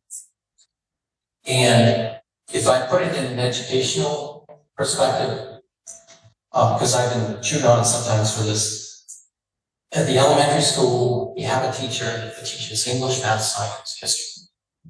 And there are folks who think that at the high school level, the same thing should be done. But you have your specialists. You have your very guys with your social studies. You have Dr. Kepler when he was teaching math, if I recall. You have Mrs. Grissinger when she was here, she taught biology. Mrs. Atier teaches chemistry. And you need that in the law firm. But you don't always have the specialists. I know with my wife's work, there were times when they farm it out to get that kind of coverage that you want. You're going into firms where associates make, where they bill out if they were $500 an hour. The one thing that I think would be helpful if you included on these agendas is what is the hourly rate? Because then it gives the people, the public, a chance to see how much does it cost per hour. And it gives them sort of maybe ballpark figure. So, and by the way, I agree with Mr. Jones. Somebody else had to cover for him for building and ground because he wasn't available.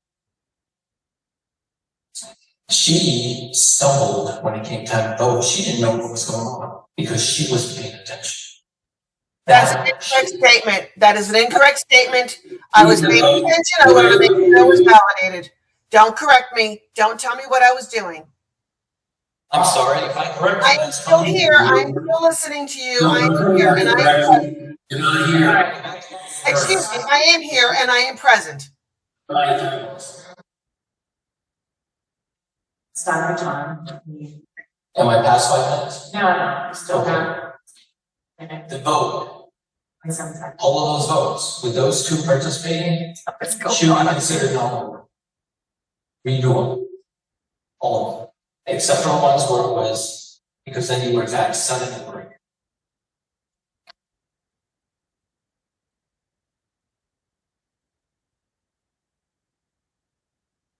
The microphone's not on, or just an empty thread, screenshots and screen recordings showing your mics off.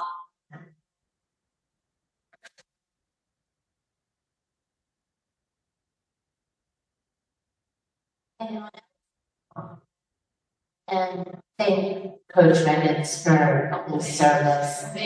Thank you. My husband is still also over 30 years, so go Army. Okay, is there any other comments? I'll make one comment. Just in regards to like people not being present and being on site, just like one suggestion. I do understand that sometimes people do have like illnesses or reasons why they can't be present. Like we're all human, but maybe if there is someone that we can't attend, maybe we could get like a video of them up there because there is something to be said for being able to see someone's face. So maybe like through Skype, I mean, we have video, right? So maybe, we all learned through COVID that, you know, we have to meet virtually, it's still nice to see someone's face. So even if someone's not able to be here, maybe we could set that up for the future. I think that would be a thing we could do. So. Maybe we can do that in the new boardroom. Yeah. Okay. Anyone else? Okay, that's all for curriculum. Anyway. Staff is any moves or anything. Right, next we're gonna move to curriculum. Mr. Guy?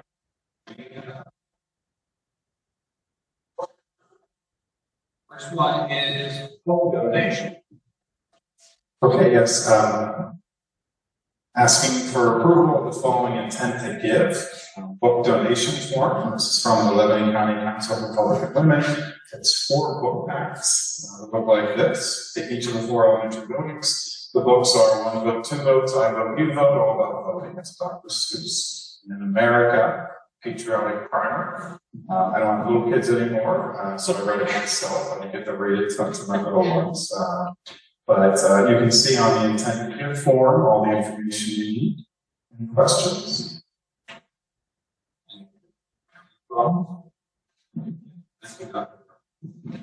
Okay, 2026, 2027 new clubs. Okay, and you'll see dates at the bottom of creative writing and mindful matters. I help those a little bit.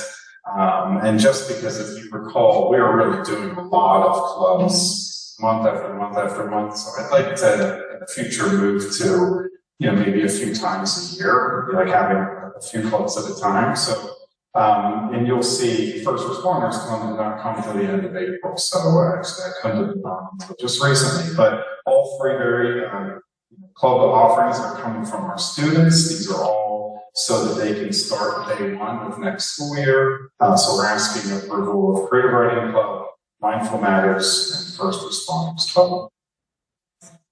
Just for what is mindful matter? Again, this is student driven.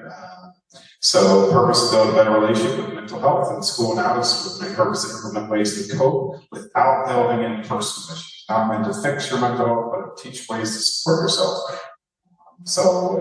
I have spoken with a few of the members, and I know their goal is to just have that supportive environment with their teacher leader, Mrs. Bullock.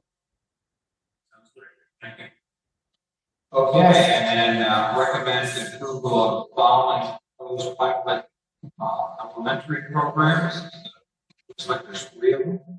Yeah, so I want to first draw your attention to the proposal for the pilot program, this admin reg 105.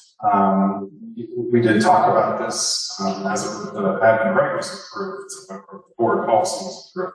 But we want to use this. I spoke to you about our new elementary schedule. I tried to make a shorter title this time, Mr. Guy, but I also wanted to give it a lot more information. So you can see the proposal for pilot. We're really asking to teach 6 additional courses: kindergarten, 1st grade, 2nd grade, STEM, and health. There is a value to teaching these courses, as you will see. It will help us meet our skill standards in our STEM class. It will help us to meet the health standards, which are very old for 2002, but we should be teaching those in the grade band K to 3. So we'll help address that. But really, this change is happening so that we can implement an elementary schedule that is the same and consistent across all 4 elementary buildings.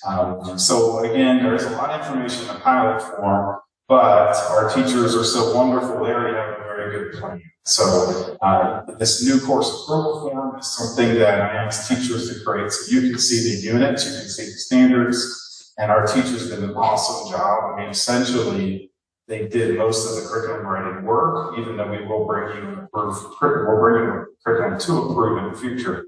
But we want you to see everything that's being taught, so you're comfortable approving this pilot. Again, that is STEM and health, and really the purpose is this is a 1-page document of our elementary master schedules. The first time we have 1 schedule across 4 buildings. It's the first time we'll have equity and efficiency in our schedule across 4 buildings. And most importantly, it's going to allow us to have consistent core instruction in reading, which that's been our goal all year. So we do feel like this schedule is the first step to ensuring consistent instruction in all classrooms. You heard from Forge. Forge is one building that has probably got the shorter end of the stick when it came to some of their language arts teachers. So now every building will have equitable core instruction period. So that's the main goal, but we're also very excited. Our teachers have been working on this during our summer trade days to teach this STEM and health content that we never could do above. Hey, Dr. Frank, I totally understand what you're trying to do here. My question is the fact that you're introducing new courses. You have a limited amount of time per day. So the end result is, what are we cutting out, or are we simply reorganizing? Nothing being cut. All instructional time is remaining the same. So the new courses is just so that we can offer related arts across each of our 4 buildings. So that allows us to have every first grader will have content blocks at the same time. They'll have their core teachers will have their prep at the same time, so they all can work together. Yeah, I understand. Yeah. Totally. But you're saying these are new courses. They are new courses, so Are they replacing? not replacing. Oh, okay. Then I have a problem with, I still have a problem with the time. Do you understand what I'm asking? I do, and I'm trying to think how to explain it. Right now, our related arts teachers do not have an efficient schedule, so they're not teaching all day. This will allow them to teach all day, which I think is where your question is coming from. But we are currently having our 40-minute related art blocks, but with our teachers traveling between 4 buildings, it's not efficient. So this is maximizing instruction time. I think what Mr. Guy is asking is, a first grade student is always this year left first grade to go to a related arts for 40 minutes every day. That will be the same next year. They'll still be out for related arts. There'll be 45 minutes, which is actually our teacher contract for planning time. All of our related arts, given moving to a 6-day cycle, allows a 45-minute planning period for the grade level teacher, where currently, up until this point, it's been a 40-minute related arts, and we've had to adjust how we do common plan time, and on every Friday, give teachers that time back. This allows us to meet that contractual provision in the related arts and the common plan time, where first grade teachers at Lingle, for example, every day have time to meet together. What this schedule will do is allow first grade teachers in all 4 buildings will have the same common plan time that they could meet as needed or as directed across the entire district to help drive that consistency across the district. But back to your question, kids are still going to have that 40 or 45-minute special, no more. So they're not going to lose any other additional time in reading, writing, math. Thank you. Do you have enough time? See? No, I appreciate it, Dr. Apologize for not touching base. It's a lot. There's a lot in these documents, so please check them out, send any questions. I want you to be comfortable with the content, but this is a big step for us moving forward, because now we're working on the instruction during those periods. We'll be coming to you with resources, in the future too, as far as what we're using to teach. So this is a good first step. So I wanted to ask about the email that we all got this afternoon. And I don't know, it came from a Proton Mail account, and it was labeled elementary teachers at PASD. And if you remember when Lister, who were a group of it, they didn't seem to be on board with the timing of this, at least. I mean, the comments seemed to be that they weren't able to provide input or look at the schedule, and the schedule was barely presented at the last grade level meeting. The grade level leaders have not seen it.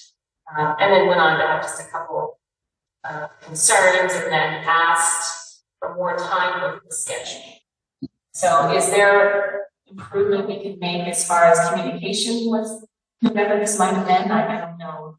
Yeah, I mean, it did make it on in time for it. Right, it came in at 3:30. Yeah, so I think it'll be next time, but yeah, I mean, obviously not something that is, anytime you get something anonymously, it's disheartening. Nothing is new in there. They mentioned concerns going to the union. When I went to the union president asked to talk to me about it, and I reviewed the schedule with him, and he was like, I don't see any issues at all. He said, I think this actually helps our teachers. And honestly, didn't hear another word about it. There were about 230 elementary teachers. Change is hard. So I know not all 230 are fully on board. We started this in December with drafting schedules. We took it to a committee that had representatives from every stakeholder in our elementary buildings in March. What we discovered is the general classroom teacher had no feedback. Why? Because they were getting the extra 5 minutes of break they actually deserved through the contract. They were getting common planning time, they were getting common instructional time. It really wasn't an issue for them. The issue was with the early arts teachers. The last line, losing 2 technology coaches to teach STEM classes. And it is deliberate that we have them with kids. At this point, we have enough support for technology. We don't need teachers running around fixing iPads and MacBooks and whatever tech is happening there. But these teachers also do have time to also do coaching and things like that because we know that's important. But there are some people who do have a little more, they're teaching a little bit more, maybe more involved with kids. And therefore, it's just a difficult change. So it is hard to speak to too many specifics, but please know that we have worked through this since March. We have made so many adjustments to meet the needs of teachers. And almost every meeting with teachers has ended with a group of teachers saying thank you for doing this. But it is disheartening to receive an anonymous email. I hope, and feel free to reach out, I hope we can get a conversation with them. Yeah, there's some way we can encourage communication. That's always a good thing. Yeah, definitely. Yeah, I appreciate you bringing it up. It is definitely something that we have worked a lot on since March to talk to everybody about this. We need addressing this again, or addressing what? You said something about next meeting or something. Oh, just you'll vote to approve the pilot of offering these courses. So let me.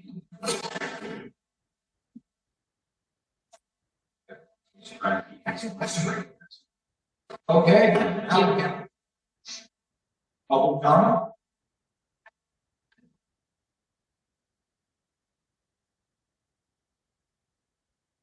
Dr. Frank, I don't know if you can respond because of, I know in the earlier comments you're not responding, but Mr. Guide's questions, I don't feel I understand totally. It sounds like you're using teacher time more efficiently and giving more teachers full time, but the time the student was there doesn't change. So something is going to make room for something new, right? So that would be my question is, and not that it's a bad thing, obviously STEM and health I think are valuable. So my question would just be, what were the students doing previously in the time that they'll now be doing health and STEM?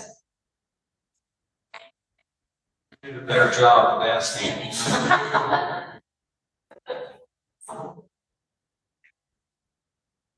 You can tell us next week. I'm not here. Next meeting. Anybody else?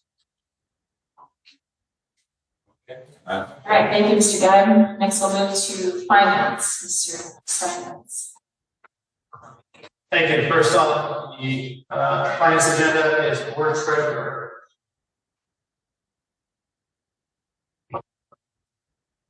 So at our June 25th meeting, this board meets to appoint a new treasurer for the 26-27 school year, which there's a motion and a second would be needed and a vote of the board to appoint your treasurer for the next fiscal year.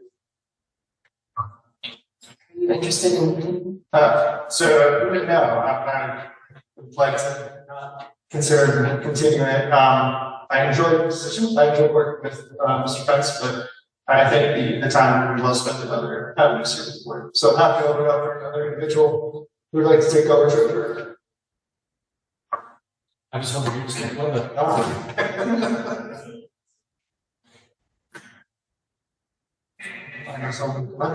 Yeah. I know Ms. Fisher, you were before when you were on the board, would you be interested in serving on that role again?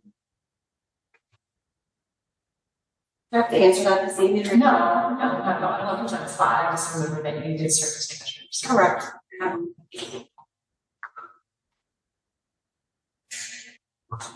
What would we set the ending for a decision? This has to come up on the 25th, so what is today? 11th? A week from today? You have somebody, if they're interested, Right. email. You can leave a blank. Yeah, don't email ever again. Or we also leave it blank and then somebody could be nominated on the 25th. Yeah. We don't make better words again. On the 24th. But if anybody is interested, please email Mr. Prince and Dr. Pepler, let us know. Overwhelming Right. response. All right, next is the I-13 special education contracts. These are just the Giving special education contracts for services for special education services through IU13. So our supplemental services, job training, occupational therapy, personal care assistant, and speech and language.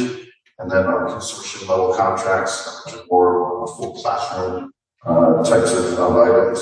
There are two consortiums. There's the entire IU consortium special ed contract, and then just the specific district level consortium contract.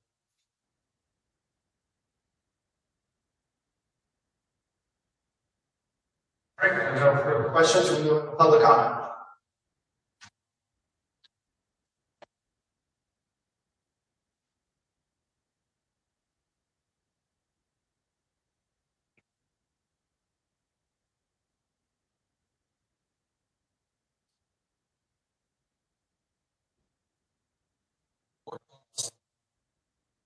There was a 6.1.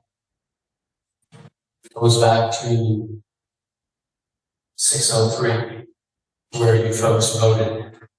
You took 2 votes, which you should not have taken. So I want to voice my objection. I also agree with Mr. Watermark.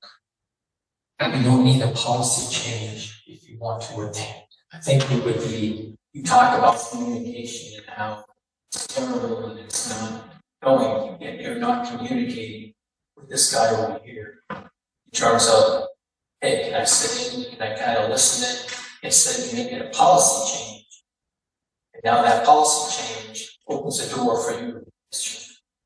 I'm not sure how this is relative to the committee agenda items, so it's either relative to board treasurer or the IU13 special education contracts. Your comments need to be tailored to those 2 items. Oh, I made my comment. Okay, thank you.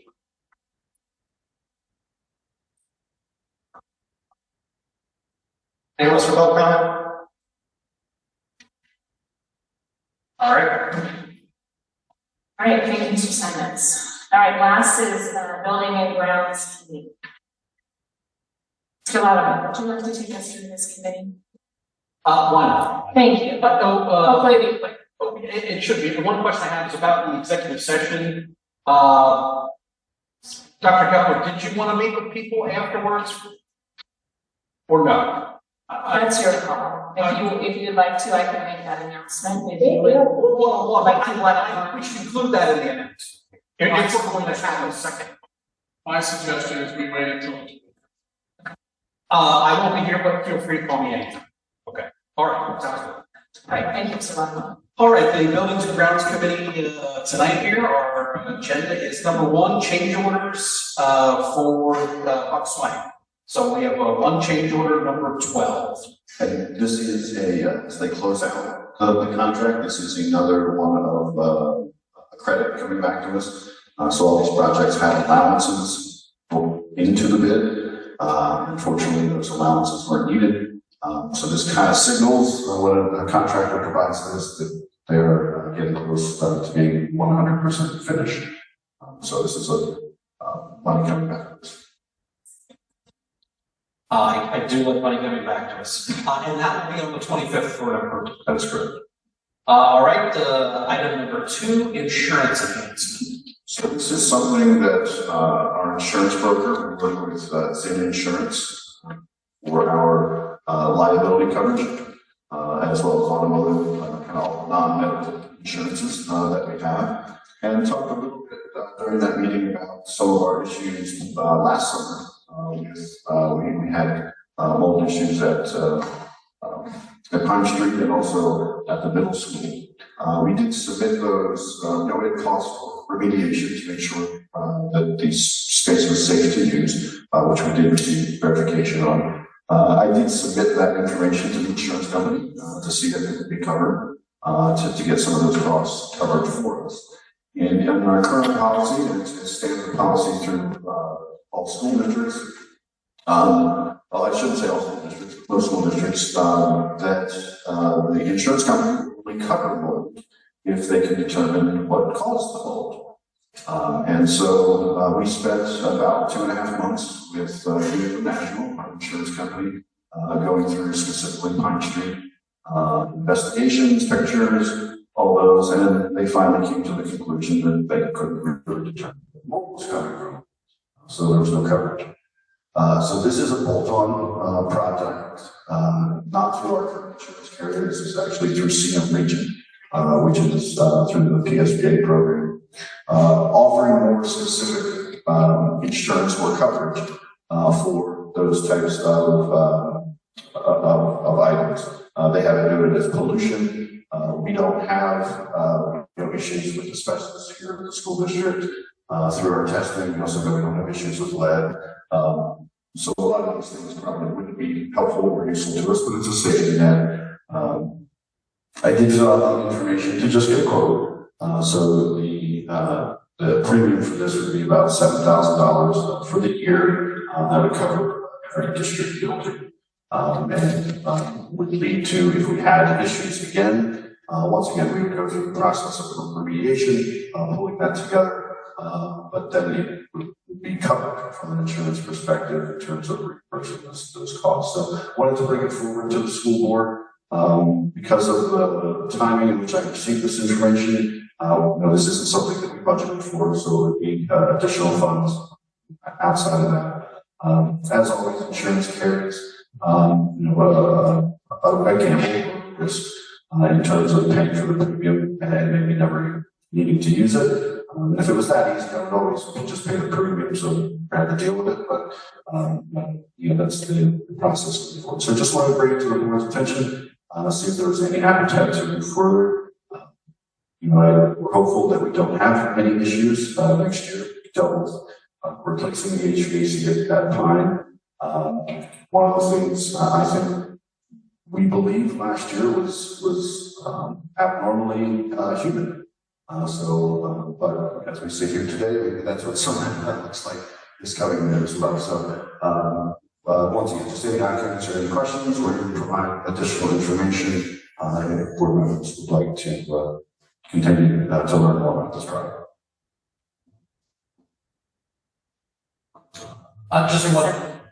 Just one question. You can scroll up just a little bit more. There you go. So I get the piece about the mold. They want to find out where the mold came from. Maybe we don't know. But then we also had an air quality piece. If we had this, could we have just said, all right, we can't figure out where the mold is, don't worry about that piece, but we do about air quality problem, would we have been covered under this? This actually enhances, and thank you, Dick, for pointing out, go through that explanation well enough. This covers, so if the incident happens, this insurance will cover. In this bolt-on, there's no longer a requirement to find out where the mold is. It's one of the things I talked with the insurance carrier that we currently have. Once again, it's clear when you read through the documents that it's outstanding, but common sense is we didn't place the mold there. That something had to create it, and so that's what created it exactly. Shouldn't be an issue. So that's what this bolt-on provides, that if the incident happens, we're essentially provided coverage, without going through, obviously, finding the source is part of our investigation, even internally, having nothing to do with the insurance company. We also know owning these large buildings, sometimes you just aren't going to find the answer to. And then above ground storage tank, would that apply to the gas pump at the high school? Correct. And is there any, do they offer as a whole one? Don't we have an underground, is it a propane tank or what? There's a tank at the high school that's underground. Is that something we could get? Those, and I'm not necessarily, I would have to follow up on that. We only, when we filled out the information in the quote, we only reported above ground tanks. So we didn't view the propane as an issue. We've never had an issue with it, but we can follow back up to make sure that that's part of coverage we can see. And I'm bringing this forward more specifically for the issues that we've gone through, not necessarily opening up to additional pollution coverage for other things that we haven't. But once again, it's a good help piece of the puzzle. Okay, sounds good.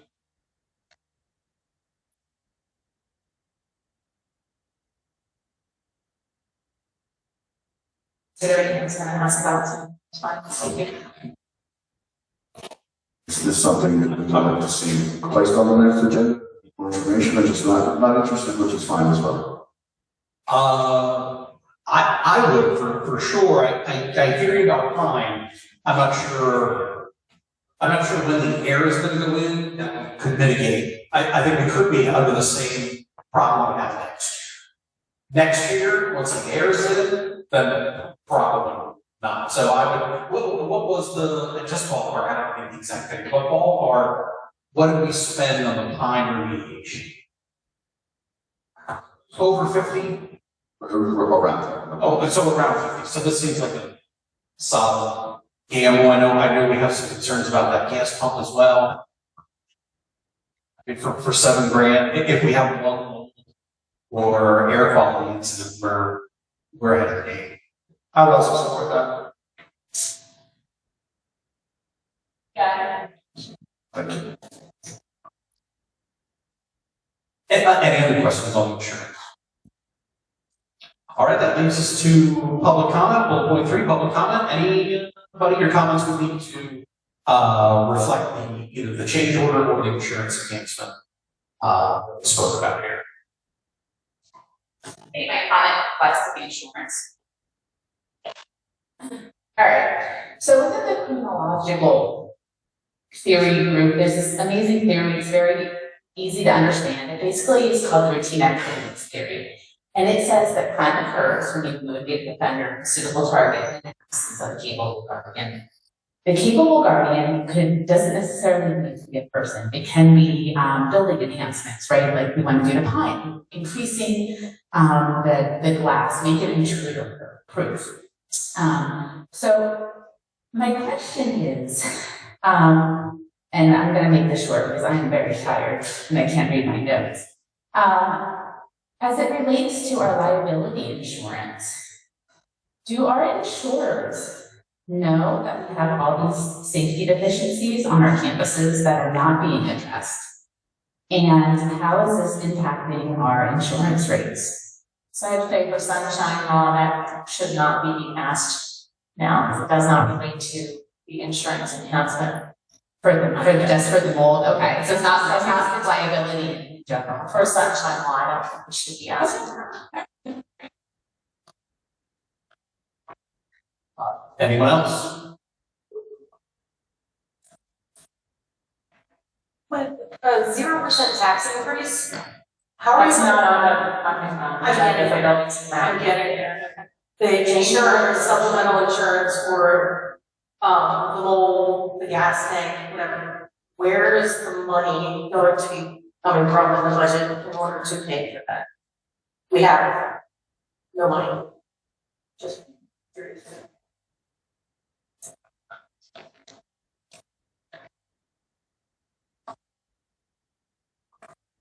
Anyone else? All right, with that, there'll be the announcement of executive session, and I don't think we're having one. Right, there will be no executive session, this meeting is adjourned. Thank you, Woody. The recording has stopped.